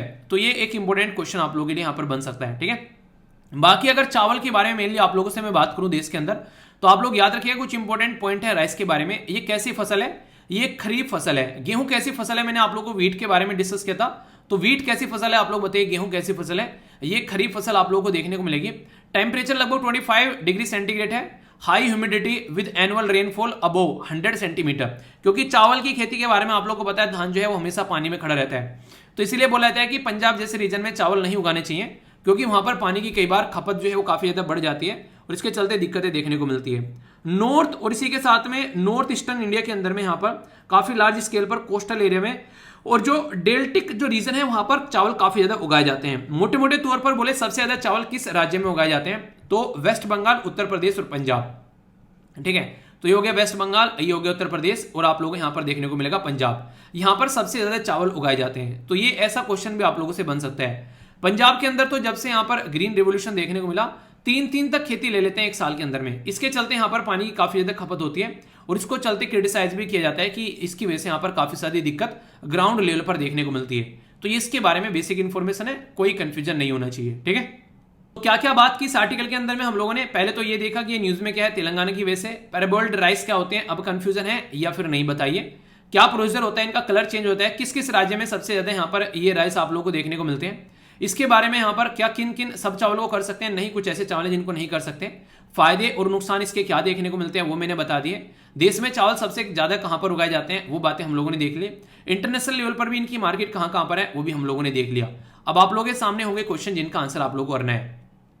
बोला जा रहा है कि यहाँ पर which of the following are the benefits of the parboiled rice. ठीक है, तो यहाँ पर आप लोगों को यहाँ पर ये स्टेटमेंट देखनी है कौन सी करेक्ट या फिर इनकरेक्ट है। ध्यान रखिएगा यहाँ पर इनकरेक्ट पूछा गया है। तो बोला गया है पैराबोलिक राइस जो है बेसिकली पैराबोलिक जो है ये टफ बना देता है उसको, वो बातें की जा रही है, और कर्नेल जो है वो नहीं हो पाता है, इनके दाने नहीं टूटते इसलिए। ठीक है, पैराबोलिक राइस जो है वो इंक्रीज करते हैं न्यूट्रिशन वैल्यू और ये हायर रेजिस्टेंस देखने को मिलते हैं फंजाई और या फिर इंसेक्ट्स को। तो कौन सी स्टेटमेंट इनकरेक्ट है? ठीक है, तो ए में बोला गया 1 और 2, बी में बोला गया 2 और 3, सी में बोला गया 1 और 3 और डी में बोला गया नन ऑफ द अबव। सही आंसर क्या है? A B C F D. तो याद रखिएगा अगर करेक्ट पूछा जाता तो आंसर जो था वो यहां पर हो जाता ऑल ऑफ द अबव, पर लेकिन यहां पर नन ऑफ द अबव है तो आंसर इसका डी हो गया, क्योंकि सारी की सारी स्टेटमेंट जो मैंने आप लोगों को बताई है वो सारी की सारी स्टेटमेंट जो है वो करेक्ट है, अभी थोड़ी देर पहले हम लोगों ने पढ़ी है। तो इसलिए कोई भी कंफ्यूजन आप लोगों को नहीं होना चाहिए। अगर क्वेश्चन इस तरीके से आप लोगों के एग्जाम में पूछा जाए तो माइंड में बिल्कुल क्लैरिटी होनी चाहिए। ठीक है, क्वेश्चन आप लोगों के सामने यहाँ पर बात की जा रही है खरीफ क्रॉप के बारे में इंडिया के अंदर में, और यहाँ पर बेसिकली यूपीएससी 2019 में यहाँ पर ये क्वेश्चन पूछा गया। अभी अगर आप लोगों को जो मैंने बातें पढ़ाई हैं उसको भी अगर यूज करोगे तो आधे से ज्यादा क्वेश्चन निपटा दोगे आप लोग। बोला गया area under the rice cultivation is highest. ठीक है, यानी कि देश के अंदर में सबसे ज्यादा एरिया जो है वो राइस कल्टीवेशन का है। अगर यहाँ पर आप लोग देखोगे पहली स्टेटमेंट में और दूसरी स्टेटमेंट में 1 दे रखी है और यहाँ पर करेक्ट पूछा गया, तो इसका मतलब यह कि मैंने अभी बताया कि चावल हमारे देश में सबसे ज्यादा उगाए जाते हैं, सबसे ज्यादा खाए जाते हैं, इसके बाद में गेहूं है। तो इसका मतलब ये हो गया कि आप लोगों को यहाँ पर क्या देखने को मिलेगा, सेकंड स्टेटमेंट और थर्ड स्टेटमेंट बिल्कुल गलत है। अब आंसर यहाँ पर या तो फर्स्ट होगा या फिर यहाँ पर डी हो गया। ठीक है, तो इस तरीके से आधा क्वेश्चन आप लोगों का खत्म हो चुका है। बात की जा रही है area under the sugar cane cultivation has the steadily decrease. ठीक है, ऐसा नहीं है, कल्टीवेशन गन्ने की खेती अगर आप लोग देखोगे ये बेसिकली फिलहाल के टाइम पर बढ़ती जा रही है। जिन एरिया में गन्ने उगाए जाते हैं उन किसानों ने आज के डेट में सारी चीजें छोड़कर गन्ने उगाना स्टार्ट कर दिया, क्योंकि गन्ना एक कैश क्रॉप आप लोगों को देखने को मिलेगी। एक बार लगाने के बाद में पहली टाइम पर अगर बात करें काटने के बाद में फिर दूसरी फसल देता है और कई बार तो तीसरी फसल भी देता है। तो गन्ने की खेती जो है वो बढ़ती जा रही है। तो अगर किसान के घर से आप लोग निकल के आते हैं तो ये बात भी आप लोग जानते होंगे। तो ये स्टेटमेंट जो है वो यहाँ पर गलत होगी। तो सीधा सीधा आंसर क्या हो गया? सीधा सीधा आंसर ये हो गया। तो ऐसे क्वेश्चन आप लोग कॉमन सेंस से भी दे सकते हैं। सारी चीजें किताबों में नहीं लिखी होती हैं और सारी चीजें पढ़ाई भी नहीं जाती हैं, पर हाँ अगर कॉमन सेंस आप लोग यूज करोगे तो क्वेश्चन का आंसर जो है बड़ी ही फ्रीक्वेंटली आप लोग दे दोगे। थर्ड स्टेटमेंट बिल्कुल सही है। एरिया ऑफ कल्टीवेशन, अगर area of cotton cultivation is more than that of the sugar cane, जो यहाँ पर कल्टीवेशन जो कॉटन है वो ज्यादा है शुगर कैन की कंपेयर में, ये बातें बोली गई हैं। ठीक है, तो ये आज का बेसिकली क्वेश्चन का आंसर हो गया, कोई डाउट नहीं होना चाहिए। यहाँ पर कुछ आप लोगों के सामने पॉइंट भी हैं, जैसे राइस के बारे में यहाँ पर बात करें, कोरस सीरियल के बारे में, oil seed, sugar cane, cotton के बारे में। तो यहाँ पर कल्टीवेशन के बारे में आप लोग देखते हैं सबसे ज्यादा जो राइस है। ठीक है, इसके बाद में सारी चीजें आप लोगों के सामने दे रखी है, यहाँ पर कोई डाउट आप लोगों को नहीं होना चाहिए। ठीक है, एक और क्वेश्चन है आप लोगों के सामने, यहाँ पर कौन सी स्टेटमेंट सही है? यूपीएससी 2013 में क्वेश्चन पूछा गया, खरीफ क्रॉप कौन सी है यहाँ पर, ये आप लोगों के सामने है। बड़ा ही आसान सा क्वेश्चन अगर बोला जाए तो सीधी क्वेश्चन है बेसिकली अगर बोला जाए तो। बात की जा रही है कॉटन, ग्राउंडनट, राइस और यहाँ पर व्हीट। ठीक है, तो अभी आप लोगों को पता है, मैंने अभी आप लोग क्या बताया, अभी बताया जो राइस है वो क्या है, बेसिकली खरीफ क्रॉप है। तो यानी कि ये वाला खत्म हो गया आप लोगों का, एक स्टेटमेंट आप लोग यहाँ पर चलेगी क्योंकि उसके अंदर राइस नहीं है। ठीक है, जो व्हीट के बारे में अगर आप लोगों को याद होगा, मैंने अभी 2 दिन पहले पढ़ाया कि आप लोगों को पता है व्हीट कौन सी क्रॉप है, एक तरीके की रबी क्रॉप है और फोर्थ इसके अंदर नहीं आना चाहिए। अगर फोर्थ नहीं आना चाहिए तो 2 स्टेटमेंट आप लोग यहाँ पर ये चलेगी। तो इस तरीके से आंसर जो होगा अब यहाँ पर बी और सी में से आप लोगों को देखने को मिलेगा। यानी कि अगर आप लोग एलिमिनेशन मेथड को यूज करते हैं ऐसे एग्जाम के अंदर में, तो ये समझिए अब आप लोगों के चांस हो गए कि 50-50 चांस हो गए क्वेश्चन के सोल्व होने के, जो कि पहले 1/25 चांस थे, ठीक है, यानी कि पहले 20% चांस थे, अभी यहां पर आप लोगों के यहां पर 50% चांस हो गए, पहले 1/4 चांस थे, ठीक है। तो ऐसे आप लोग यहां पर क्वेश्चन को देख सकते हैं। सही आंसर यहां पर क्या है, सही आंसर है इसका सी, ठीक है। तो सी आंसर यहां पर इसका सही होगा, यानी कि वीट नहीं है बस ओनली यहां पर, बाकी की सारी क्रॉप आप लोगों को देखने को मिलेगी। ये कौन से सीजन की है, ये खरीफ सीजन की क्रॉप आप लोगों के सामने निकल कर आती है। तो इस तरीके से आप लोग समझ सकते हैं। तो हल्का सा आइडिया कम से कम आप लोगों को होना चाहिए इन चीजों का, कल को क्वेश्चन बने तो कंफ्यूजन नहीं होना चाहिए। ओके, ये न्यूज़ मुझे बड़ी इंटरेस्टिंग लगी, आप लोगों को बताना आप लोगों को कैसी लगी सुनने के बाद में। अभी क्या हुआ है, देश के अंदर में यहाँ पर काफ़ी इंटरेस्टिंग वे में ड्राफ्ट की गई है एक पॉलिसी, जिसको बात कर रहे हैं किसके बारे में, इसको बोल रहे हैं हम लोग नेशनल क्रूज टूरिज्म पॉलिसी। यानी कि आप लोगों ने देखा होगा लोग जो हैं अलग अलग तरीके के शौक रखते हैं, किसी को लगता है कि पहाड़ों में जाकर घूमना चाहिए, किसी को लगता है कि नदियों में जाकर घूमना चाहिए, किसी को लगता है रेगिस्तान में घूमना चाहिए, तो किसी को लगता है जंगलों में घूमना चाहिए। अब इसी तरीके से कोई है जहाज में उड़ने वाला आदमी और कोई है पानी के जहाज में एंजॉय करने वाला आदमी। तो हर एक लेवल की इंसान की जो आदतें हैं उसका फायदा उठाकर जो सरकार जो है अक्सर उसमें कई सारे एम्प्लॉयमेंट जनरेट कर देती है, कई सारी ऐसी पॉलिसी लाकर। अब ऐसी एक पॉलिसी है यहाँ पर, ये बात की जा रही है नेशनल क्रूज टूरिज्म पॉलिसी। ये जो आप लोगों ने अक्सर मूवीज में देखा होगा, कई सारी जो क्रूज स्टार्ट किए जाते हैं, एक तरह पानी का जहाज आप लोग बोल सकते हैं, उस पे एक नॉर्मल इंसान जो धरती पर इंजॉय कर सकता है एक पर्टिकुलर होटल के अंदर में फैसिलिटी, वो सारी की सारी फैसिलिटी ये समझो ये पानी के ऊपर होता है, यानी कि पानी के ऊपर चलता हुआ होटल आप लोग बोल सकते हो। तो एक ऐसा होटल आप लोगों को यहाँ पर देखने को मिलता है, तो उसमें सारी फैसिलिटीज आप लोगों की लाइफ की होती है, जिसको आप लोग एंजॉय कर सकते हैं, यानी कि लग्जरी लाइफ एंजॉय कर सकते हैं। अब पहले बहुत कम लोग थे जो कि यहाँ पर इस तरीके की लाइफ एंजॉय किया करते थे, पर अब उनकी संख्या बढ़ गई है। तो इसके चलते क्यों ना इसको एक सिस्टमेटिक वे में पॉलिसी बनाकर इंप्लीमेंट किया जाए, क्योंकि सोचो जो कोई यहाँ इस जहाज को चलाने वाला होगा, इस जहाज को मेंटेन करने वाले होंगे, इस जहाज को सिक्योरिटी प्रोवाइड कराने वाले होंगे, इस जहाज पर रेस्टोरेंट चलाने वाले होंगे, इस जहाज पर कई तरह के आर्टिस्ट होंगे जो वहाँ पर परफॉर्म कर रहे होंगे, तो कितने सारे लोगों को एक साथ में यहाँ पर बेसिकली इंप्लॉयमेंट मिल रहा है। तो इस तरीके से ताकि किसी का एक्सप्लॉयटेशन ना हो, चीज़ों को ढंग से इंप्लीमेंट किया जा सके, सरकार ड्राफ्ट तैयार करती है। ड्राफ्ट का मतलब क्या होता है, खाका तैयार करना कि अच्छा ऐसा कुछ करने जा रहे हैं। तो यहाँ पर इससे क्या होता है, इससे पर्टिकुलर सिस्टम को गाइड किया जाता है कि ये सिस्टम जो है ऐसा चलना चाहिए।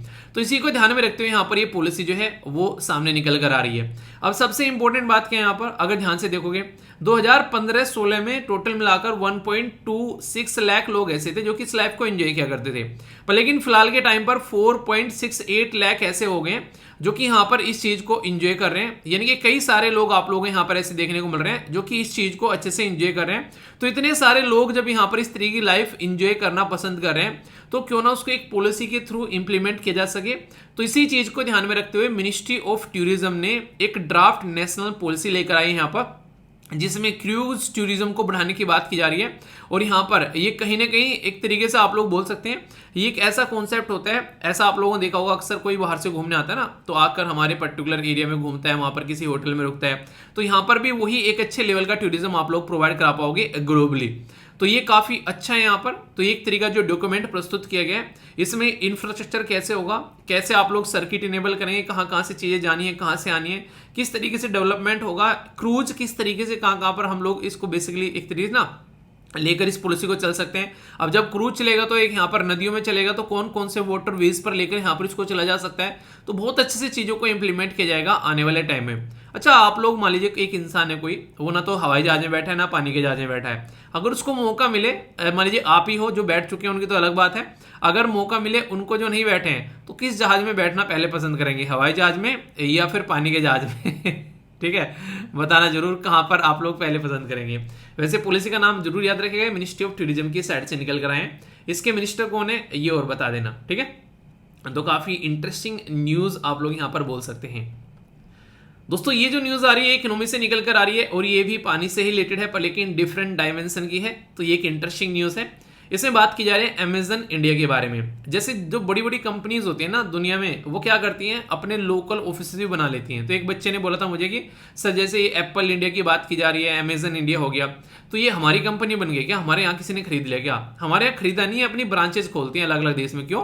क्योंकि ये एमएनसी है, यानी कि एक ये ग्लोबल कंपनी हो चुकी है। तो जब कोई ऐसी ग्लोबल लेवल पर कंपनी हो जाती है तो वो अलग अलग एरिया में अपनी अपनी ब्रांचेस खोलती हैं। तो इन्होंने भी कुछ ऐसे किया है। तो फर्स्ट एवर फ्लोटिंग स्टोर यहाँ पर खोला गया श्रीनगर के अंदर में। फ्लोटिंग स्टोर मतलब एक जहां एक नाव है उसके अंदर में आप लोगों को एक घर के अंदर में सारा सामान आप लोगों को देखने को मिलेगा अगर आप लोग खरीदना चाहते हैं। तो ये डल लेक के ऊपर यहाँ पर पूरी कलाकारी की जा रही है। तो यहाँ से आप लोग इस चीज को एंजॉय कर सकते हो। बेसिकली इनके द्वारा एक पर्टिकुलर प्रोग्राम स्टार्ट किया गया था, और ऐसा नहीं ये प्रोग्राम पहला है, ये प्रोग्राम 2015 में स्टार्ट किया गया था। आई हैव स्पेस, यानी कि एक तरीके से एक ऐसा स्पेस जो कि यहाँ पर सामान रखा जा सकता है, बेचा जा सकता है। तो 420 सिटी देश के अंदर में लगभग 28,000 जो यहाँ पर आसपास के जो किराना के जो स्टोर हैं वो यहाँ पर इसमें पार्टनर बन चुके हैं, और इस तरीके से यहाँ पर जो चीज़ों को डिलीवरी प्रोवाइड यहाँ पर करा पा रहे हैं। तो आई हैव ए स्पेस जो डिलीवरी प्रोग्राम है अमेजन इंडिया के द्वारा अनाउंस किया गया कि फर्स्ट एवर फ्लोटिंग यानी कि तैरता हुआ एक स्टोर ये बनाएंगे जम्मू एंड कश्मीर में, श्रीनगर के अंदर में, डल लेक के अंदर में। और ये जो है स्टोर जो है ये ओपन किया जा रहा है हाउस बोट के तरीके से। आप लोगों ने अक्सर देखा होगा, अगर सुना भी होगा शायद इसके बारे में, कि अक्सर जिनकी नई नई शादी होती है तो अपना हनीमून बनाने के लिए अक्सर जो है श्रीनगर भी जाना पसंद करते हैं। क्यों?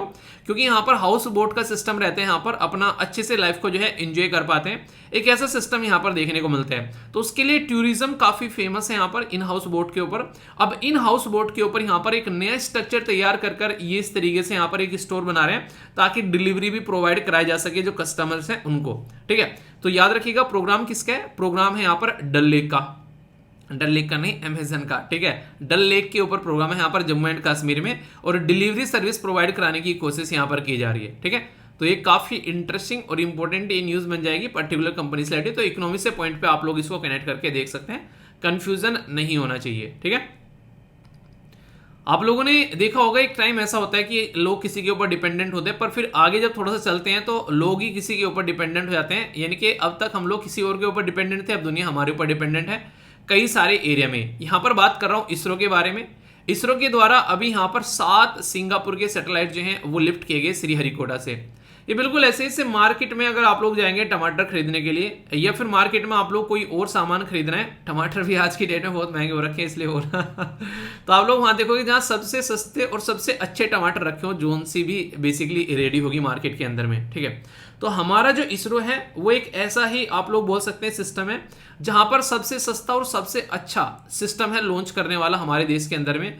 जो टमाटर अमेरिका की नासा के पास में है, जो अगर वहां पर जाकर आप लोग खरीदोगे वही टमाटर अगर यहाँ पर 500 रुपए केजी मिल रहे हैं, तो हमारे बेसिकली 505 नहीं 500 रुपए, 5 कहाँ इसमें तेरा घर जाएगा, इतने महंगे हो रहे हैं। ठीक है तो 500 की जगह यहाँ पर मिल रहे हैं अगर नासा के द्वारा, तो इसरो के द्वारा वहां पर वो 300 में ही प्रोवाइड करा दिए जाएंगे, और क्वालिटी नासा से कम नहीं होगी कुछ भी।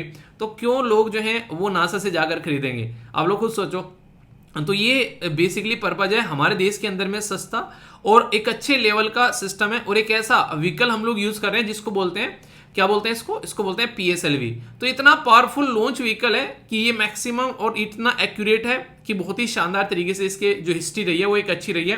टोटल मिलाकर 58 फ्लाइट हुई है PSLV की कॉम्बिनेशन में अलग अलग तरीके से, और 17 फ्लाइट तो PSLV की कोर अलोन कॉन्फ़िगरेशन में आप लोगों को देखने को मिलेगी। तो ये इसका सक्सेस रेट है, ऐसा आप लोग बोल सकते हैं।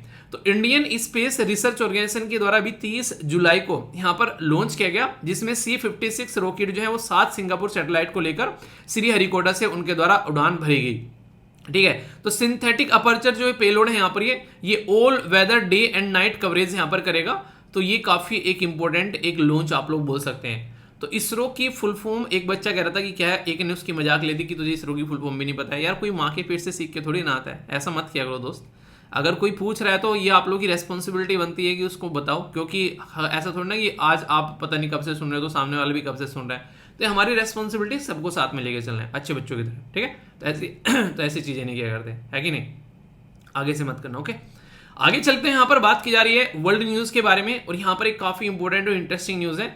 ये एक नाम भी आप लोगों को जानने को मिलेगा, LAOPDR। किस किस को पता है इसके बारे में बताइए?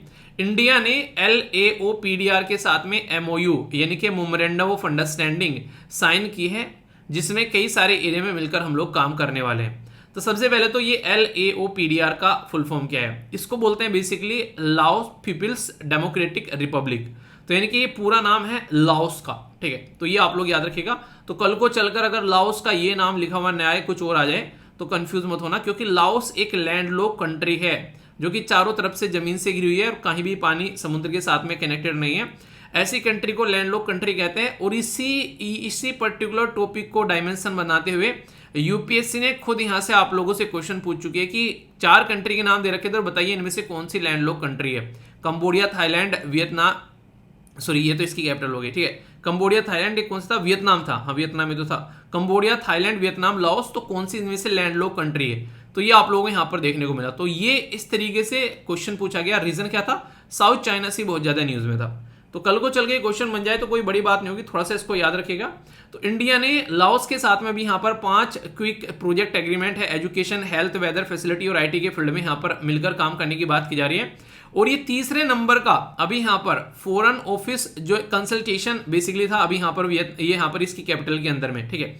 तो कहने का मतलब क्या हो गया, सीधा सीधा मतलब यहाँ पर ये हो गया कि आप लोगों से यहाँ से एक मैप बेस्ड क्वेश्चन भी बन सकता है। तो इसलिए कहते हैं जब भी आप लोग कुछ चीज पढ़ने बैठो ना, जैसे मान लीजिए अभी रिसेंटली अगर आप लोगों ने यूपीएससी का पेपर देखा तो एक चीज आप लोगों ने फील की होगी, जितने भी मैप बेस्ड क्वेश्चन पूछे गए हैं वो सारे मैप बेस्ड क्वेश्चन वो हैं जो रीजन किसी न किसी वजह से न्यूज में थे। कई सारे तो ऐसे थे जहां पर सिक्योरिटी के पॉइंट ऑफ से काफी लंबे समय से लड़ाइयां वगैरह चल रही थी, ऐसे ऐसे रीजन आप लोगों को देखने को मिलेंगे।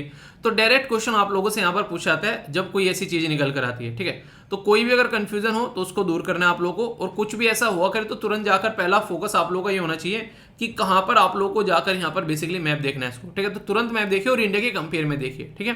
तो यहाँ पर इसकी कैपिटल के अंदर में आप लोगों को यहाँ पर देखने को मिलेगा जिसका नाम है यहाँ पर वियतियाने, ठीक है। तो यहाँ पर वियतनाम के नाम से आप लोग याद रखते हैं, नॉर्मली पड़ोस में वियतनाम है, उसी के नाम से अगर कंफ्यूजन ना हो याद रखने के लिए तो याद रख लेगा यहाँ पर वियनतियाने, ठीक है। तो वियनतियाने यहाँ पर बेसिकली इसकी कैपिटल आप लोगों को देखने को मिलेगी।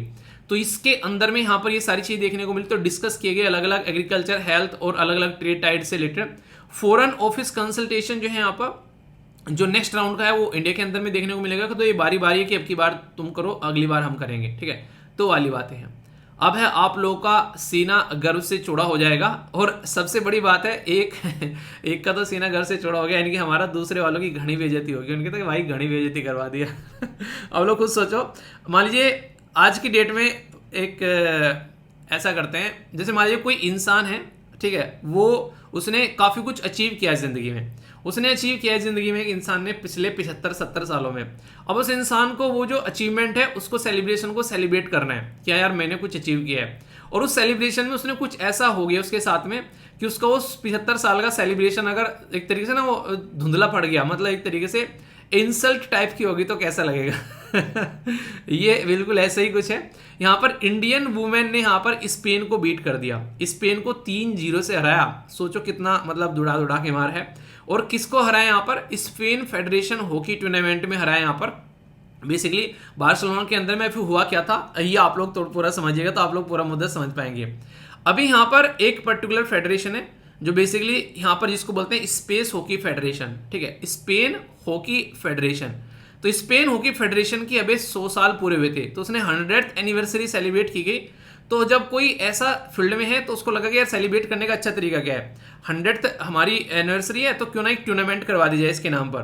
तो इसके नाम पर इन्होंने एक टूर्नामेंट करवा दिया, ठीक है। तो टूर्नामेंट जो है यहाँ पर बेसिकली उस टूर्नामेंट के अंदर में कि हाँ हम लोग 100th सेलिब्रेशन कर रहे हैं, उसमें इन्हीं की टीम को जो है इंडिया की टीम ने जो है 3-0 से हरा दिया। तो इनका जो सेलिब्रेशन है फीका पड़ गया ना। तो ये चक्कर था यहाँ पर। इसको यहाँ पर टार्नियो डेल, ये सैनिटेरिया एक तरीके से जो सेंटिनेरिया बेसिकली बोलेंगे, क्योंकि 100 साल पूरे यहाँ पर आप लोगों को देखने को मिल रहे हैं। तो इस नाम से टूर्नामेंट आप लोगों को देखने को मिल रही थी। वैसे तो बोलेंगे anniversary, 100th anniversary Spain hockey जो फेडरेशन है। नेक्स्ट है इंटरनेशनल टूर्नामेंट जो बेसिकली इंटरनेशनल लेवल की रखी गई, और इसको यहाँ पर इनकी लोकल लैंग्वेज में बोला गया बेसिकली टोर्नियो डेल जो बेसिकली सेंटिनेरिया, ठीक है।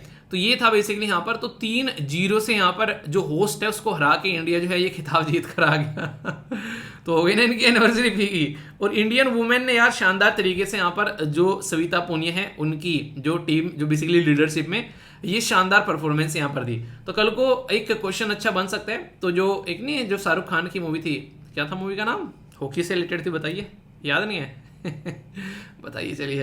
तो वही वाला पूरा एक सिस्टम यहाँ पर हो गया, ठीक है। डिफेंस न्यूज के बारे में अगर बात करते हैं तो आईएनएस विशाखापत्तनम जो है वो यहाँ पर अभी ओमन पहुंचा। ओमन और इंडिया के बीच में यहाँ पर एक जो मैरीटाइम जो एक सिस्टम आप लोग बोल सकते हैं, और मस्कट जो है यहाँ पर इसकी कैपिटल आप लोगों को देखने को मिलेगी, ओमान, मस्कट, ठीक है, मूंछ है उसकी। तो कुछ भी ऐसे आप लोग याद रख लेना।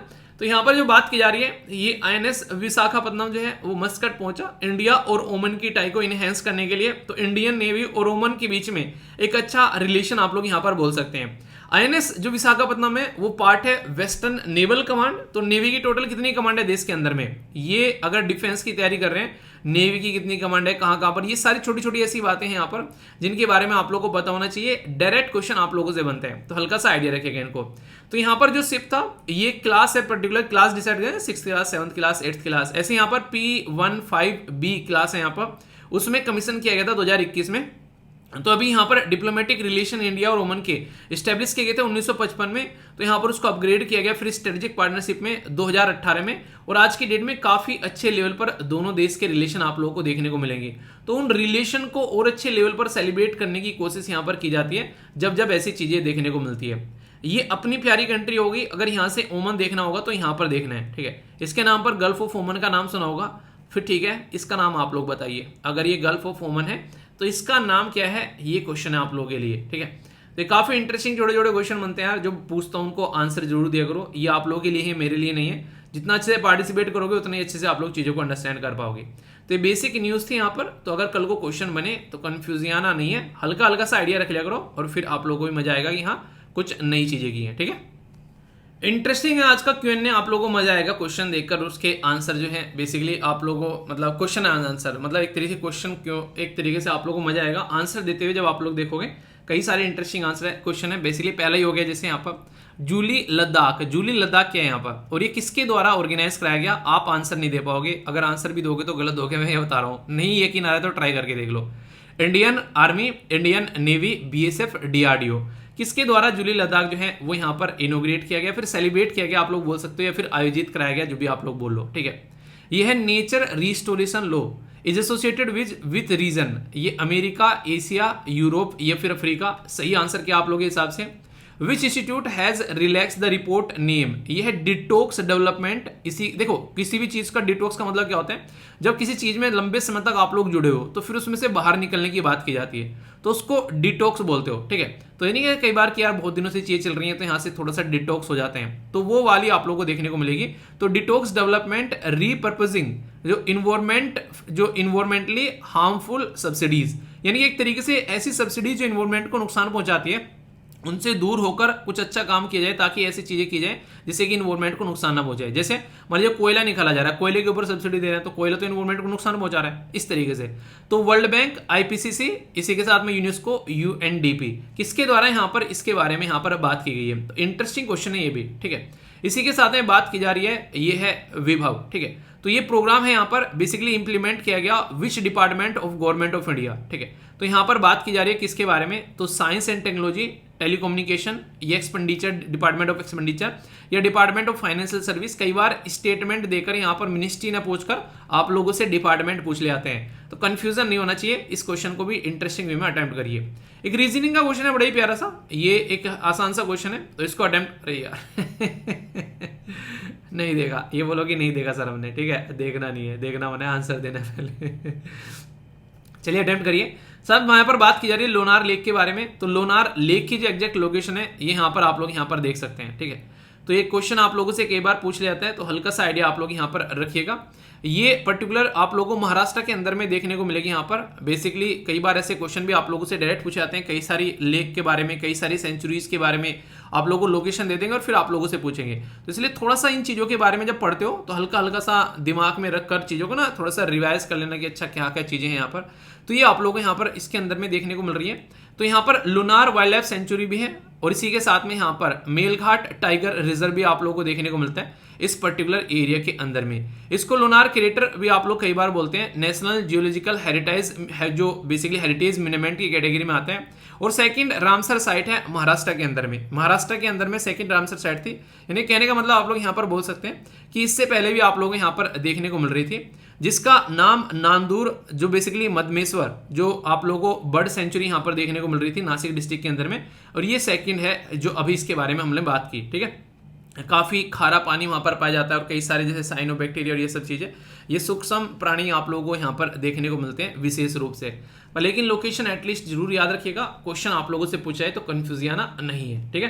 तो ये थी बेसिक चीजें।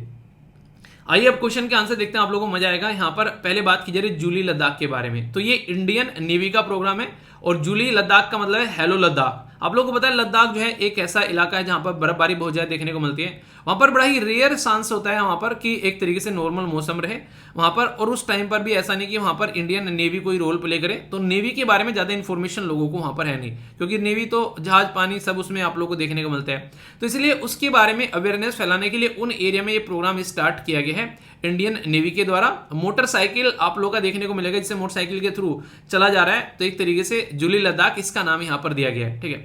तो आजादी का अमृत महोत्सव सेलिब्रेट करें तो क्यों ना इंडियन नेवी के बारे में अवेयरनेस फैलाई जाए। यहाँ पर स्कूल के अंदर में, कॉलेज के अंदर में कैरियर अपॉर्चुनिटी क्या क्या है इंडियन नेवी में, अगर कोई जाना चाहता है तो ये काफी इंटरेस्टिंग है, ठीक है। इंडियन नेवी जो है काफी एक तरीके से मतलब बिल्कुल एक तरीके से बिल्कुल एक जैसे हमारी जो डिफेंस फोर्सेज है उसका एक पूरा शरीर का पार्ट नहीं होता है कि हाथ पैर आंख नाक, तो इंडियन नेवी भी उसी तरीके से आप लोगों को देखने को मिलेगी, ठीक है। नेचर रिस्टोरेशन लॉ जो है ये यहाँ पर यूरोप के बारे में यहाँ पर बात की जा रही है। तो यूरोप से रिलेटेड है यहाँ पर ये, तो इसमें यहाँ पर बात की जा रही है। तो यूरोप जो ग्रीन डील है उसमें यहाँ पर 2019 में यहाँ पर चीजें स्टार्ट की गई मिलकर कि हाँ कुछ ऐसा करेंगे और 2050 तक चीजों को अचीव करने की कोशिश की जा रही है। तो एक तरीके से ना कि इन्वायरमेंट फ्रेंडली चीजें, जैसे हम लोग 2017 में बोला है कि कार्बन न्यूट्रल बना लेंगे, तो उसी पैटर्न में यहाँ पर ये भी अपना काम करके चल रहे हैं, ठीक है। तो ये यूरोप की यहाँ पर बात की जा रही है। नेक्स्ट डिटॉक्स वाला जो आर्टिकल था यहाँ पर ये बेसिकली क्वेश्चन था यहाँ पर वर्ल्ड बैंक से रिलेटेड है यहाँ पर। तो वर्ल्ड बैंक के बारे में याद रखिएगा कि कोई भी ऐसी हार्मफुल सब्सिडी दी जाती है किसी भी फील्ड में, एग्रीकल्चर, फिशिंग, फॉसिल फ्यूल कहीं पर भी, तो वो नहीं देनी चाहिए ताकि इन्वायरमेंट को नुकसान ना पहुंचे। अब इन्वायरमेंट को नुकसान पहुंचाने से बचाया जा सके, ठीक है। तो आप लोग ऐसा बोल सकते हैं यहाँ पर। ये पर्टिकुलर जो प्रोग्राम है ये किसका है, ये है department of science and technology का। तो ये आप लोग यहाँ पर याद रखते हैं, कई बार ऐसे क्वेश्चन भी आप लोगों से पूछे जाते हैं। तो यहाँ पर ये बात की जा रही है वैश्विक भारतीय बेसिकली वैज्ञानिक, ठीक है। तो इसके नाम पर इसका नाम यहाँ पर रखा गया। तो साइंस एंड टेक्नोलॉजी का यहाँ पर प्रोग्राम हो गया। तो ये साइंस एंड टेक्नोलॉजी के फील्ड में, तो प्रोग्राम का एम क्या है, कनेक्ट किया जाए जो भी यहाँ पर STEMM, ठीक है, यानी कि science and technology, engineering, mathematics, medicine में इनको सबको जो भी डायस्पोरा है बाहर कोई काम कर रहा है उनको सबको कनेक्ट किया जा सके, आप लोग ऐसा बोल सकते हैं। तो ये इंडियन को एक कनेक्टिविटी की बात यहाँ पर की जा रही है, ठीक है। तो काफी इंटरेस्टिंग प्रोग्राम है, डायरेक्ट क्वेश्चन पूछे तो याद रख सकते हैं। बाकी इस क्वेश्चन का आंसर बी हो जाएगा, अच्छे से आप लोग देख लेना, कोई भी डाउट इसको लेकर नहीं होना चाहिए। अब बात करते हैं इंपॉर्टेंट शब्द के बारे में, वोकैबुलरीज के बारे में, जहां से डायरेक्ट आप लोग के क्वेश्चन एंटोनिम, सिनोनिम्स वगैरह पूछे जाते हैं। और आंसर राइटिंग करना चाहते हैं तो अच्छी वोकैबुलरी होनी चाहिए आप लोग की इंग्लिश के अंदर में, तो उसके लिए भी काफी इंपॉर्टेंट है यहाँ पर, चाहे किसी भी एग्जाम की आप लोग तैयारी करें, स्टेट, PCS या फिर UPSC। पहले यहाँ पर इनकम्बरेंस, तो इसका मतलब होता है बाधा, कोई भी विघन पड़ जाना किसी काम के अंदर में, किसी कोई मूवमेंट हो रहा है उसके अंदर में। तो इनकम्बरेंस आप लोगों ने कई बार ये वर्ड सुना होगा कि हाँ यार बाधा पड़ गई यहाँ पर, ठीक है। तो ये शब्द कई बार सुनते हैं और याद रखने का तरीका ये कि आप लोग उनके ऊपर सेंटेंस फॉर्म करो। नेक्स्ट जो शब्द है यहाँ पर ये है ट्रिवेल। ट्रिवेल होता है कड़ा परिश्रम करना, एक तरीके से आप लोग बोल सकते हैं। तो ये काफी इंटरेस्टिंग शब्द है, ठीक है। तो यानी कि कई बार बोल सकते हैं कि पेनफुल, दर्दनाक, आप लोग भी इसको बोल सकते हैं। ऐसा एफर्ट डालना, क्यों नहीं, नेक्स्ट लेवल पर जाकर भाई साहब इंसान जो है 2-2 घंटे सो रहा है, ठीक है, वो वाली चीज आप लोगों को देखने को मिलेगी। तो ये काफी अच्छा शब्द है यहाँ पर, कड़े परिश्रम के लिए भी यहाँ पर यूज किया जाता है। नेक्स्ट यहाँ पर ये है मेंडासिटी। तो यहाँ पर मेंडासिटी होता है असत्य, यानी कि झूठ बोलना, कि काफी झूठी मोटी बातें कर रहा है और पता नहीं क्या क्या बहाने बना रहा है इंसान, काम नहीं कर रहा है कुछ भी। तो ये वाली चीजें आप लोग यहाँ पर बोल सकते हैं। नेक्स्ट यहाँ पर ये है हार्ड हैंडेड, यानी कि कठोर तरीके से। इन्हें घर वाले मुझे आजकल हार्ड हैंडेड ले रहे हैं, भाई साहब मेरी एक ही नहीं सुनते, मतलब अपनी अपनी चलाते हैं और बिल्कुल सोचते हैं कि बस इस चीज़ों को सुधार दे जाए, मतलब एक तरह ना इसको आज ही पढ़ाकर आज ही इसको साइंटिस्ट बना दे, आज ही IAS बना दे, वो वाली बात है। नेक्स्ट यहाँ पर ये बात की जा रही है रेट के बारे में, इसको मतलब प्रस्तुत करना, सुसज्जित करना, किसी चीज को दिखाना। कई बार ना शब्द ये ऐसा होता है, कई बार आप लोगों ने देखा होगा कि इस तरीके से शब्द बड़ी फ्रिक्वेंटली यूज किया जाता है किसी चीज को प्रेजेंट करने के पॉइंट ऑफ व्यू से, ठीक है। तो काफी प्यारा एक इंटरेस्टिंग शब्द है यहाँ पर, तो इसके बारे में भी आप लोग यहाँ पर याद रख सकते हैं। सेंटेंस जरूर फॉर्म करना, ये रिक्वेस्ट है, तभी चीजें आप लोग लंबे समय तक याद रख पाओगे। तो कैसा लगा आज का ये डिस्कशन, पहले तो ये बताइए, किसको कोई डाउट, कोई समस्या, कोई परेशानी हो इसके अंदर में, तो ये आप लोगों को बताना है। और हर एक चीज तभी आप लोग एंजॉय कर पाओगे जब सिस्टमेटिक वे में आप लोग उसको समझ पाओगे और अच्छे से लेकर चल पाओगे, वरना दिक्कतें देखने को मिलती है। तो एक एक चीज को अच्छे से एंजॉय करना है। तो कोई भी दिक्कत, कोई भी समस्या, कोई भी परेशानी यहाँ पर नहीं होनी चाहिए, उसको अच्छे से आप लोगों को एंजॉय करना है। दूसरी इंपॉर्टेंट बात, बहुत सारे मेल आ रहे हैं कि सर हमने तो एडमिशन ही नहीं लिया, सर ये दिक्कत हो गई, वो दिक्कत हो गई। देखो यार, सबसे पहले मैंने बोला था कि अपनी जिसको सीरियस होकर तैयारी करनी है तो उसको कर लेनी चाहिए, उसके लिए फिर लेट नहीं करना चाहिए, ठीक है। अगर करनी है तो करनी है, नहीं करनी है तो नहीं करनी है। चलिए फिर भी कोई बात नहीं है, अगर ऐसी कुछ चीज हो गई है, ठीक है, तो फिर इसको आज शाम तक कर लेते हैं, ठीक है। तो आज शाम तक आप लोग देख लीजिएगा, जिसने भी अपने कूपन वगैरह यूज नहीं किए तो वो देख लेना। और आप लोगों की जो क्लास स्टार्ट हो रही है PSIR की भी, PSIR की क्लास जैसे मैंने बताया आप लोगों को, वो आप लोगों को यहाँ पर देखने को मिल रही है 5 से 7 के बीच में शाम को। और इसी के साथ में सोशियोलॉजी की जो क्लास हो रही है वो 2 से लेके आप लोगों को 3:30 तक यहाँ पर, मतलब 3 या 4 जो भी इतना भी लंबा चलेगा, तो आप लोगों को यहाँ पर देखने को मिलेगा। तो 2 से लेके 4 आप लोगों को ये बोल सकते हैं इसके बीच में हुआ करेगी, और 5 से लेके 7 के बीच में आप लोगों को यहाँ पर देखने को मिलेगी इसकी क्लास। तो ये दोनों के दोनों ऑप्शन आप लोगों को यहाँ पर देखने को मिल रहे हैं। और वीक में आप लोगों की टेस्ट सीरीज हुआ करेगी, इसी के साथ में सिस्टमेटिक वे में क्लास चल रही है, उनको आप लोगों को एंजॉय करना है। तो अपनी पढ़ाई को एक सही डायरेक्शन देके सीरियस होकर चलो, क्योंकि नया महीना स्टार्ट हो गया, तो अच्छे से अपनी चीजों को लेकर चलो, ठीक है। फिर भी कोई समस्या कोई परेशानी हो तो बताना, और किस तरीके से चीजों को लेकर चल रहे हो, कोई डाउट है उसको आप लोग पूछ लिया करो। अगर इससे रिलेटेड कोई भी दिक्कत आती है क्लासेस से रिलेटेड कि कैसे क्या करना है, तो यहाँ पर आप लोग व्हाट्सएप सपोर्ट आप लोगों को देखने को मिलेगा, तुरंत जाकर मैसेज करो। यहाँ पर थोड़ा सा वेट कर लो, क्योंकि बहुत सारे मैसेज आते हैं, थोड़ा सा टाइम लग सकता है आप लोग का रिप्लाई आने में, पर लेकिन रिप्लाई जो है वो जरूर आएगा। और अपना रिव्यू जरूर दिया करो, बहुत सारे बच्चे रिव्यू दे रहे हैं, बहुत सारे बच्चे कनेक्ट हो गए हैं, पर लेकिन रिव्यू जो है फिर भी कम है। तो यहाँ पर अच्छे से रिव्यू दो, ताकि अपना जो प्यारा सा एप्लीकेशन है और ज्यादा लोगों तक चीजें पहुंचे, और ज्यादा लोगों तक जो एक अफोर्डेबल चीज इस लेवल पर प्रोवाइड कराया जा सके। देखो कोई भी चीज अगर लेनी है ना, कहीं पर भी अपना पैसा डालना है, अपने घर वालों की मेहनत की कमाई डालनी है, तो एक बार एटलीस्ट उसकी चीजों को देख लिया करो, लोगों से पूछ लिया करो यार सही भी है या फिर नहीं, तब जाकर ही आप लोगों को वहां पर उसके अंदर एंट्री करनी है। वरना आप लोग घर वालों की कमाई है उसको वैसे बर्बाद मत करना, ठीक है। बाकी फीडबैक जरूर देना, जैसा भी आप लोगों को डिस्कशन लगता है, कोई समस्या कोई परेशानी हो तो बता दिया करो। और आंसर राइटिंग ग्रुप में कोशिश जरूर करो कि आंसर राइटिंग करनी है अच्छे से। बहुत सारे बच्चे काफी अच्छे से आंसर कर रहे हैं यहाँ पर, काफी अच्छा लगा। और हिंदी वाले के नीचे किया करें, और इंग्लिश वाले के नीचे, ठीक है, जो मैंने आप लोगों को बताया। और अपना उसके बाद में डेमो आंसर को देखकर आप लोग अपनी चीजों को समझ सकते हो। तो ये थी बेसिक चीजें। बाकी अगर फिर भी कोई समस्या कोई परेशानी हो तो बताना, और इसी के साथ में लाइफ को एंजॉय करते रहिए। तो नेक्स्ट लेक्चर में मिलता हूं, तब तक अपना ध्यान रखिए। बड़ों को नमस्ते, छोटों को प्यार, छोटी सी लाइफ एंजॉय करा। मिलता हूं नेक्स्ट वीडियो में, तब तक के लिए जय हिंद।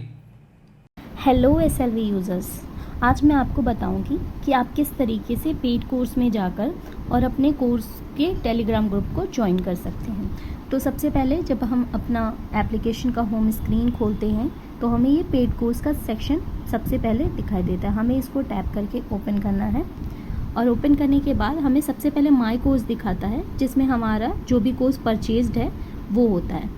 फिर होम आता है, एंड देन ऑल कोर्स। हमें हमेशा ऑल कोर्स पर जाना है जब हमें कोई कोर्स परचेज़ करना है, ठीक है। और उसके बाद परचेज़ करने के बाद हमें वो कोर्स अपने माई कोर्स में दिख जाता है। अब हम बात करते हैं क्लास नोट्स की। जो अभी कोर्स लॉन्च हुआ है क्लास नोट्स, उसको हम कैसे एक्सेस करेंगे। तो हम उस कोर्स को व्यू कोर्स करेंगे।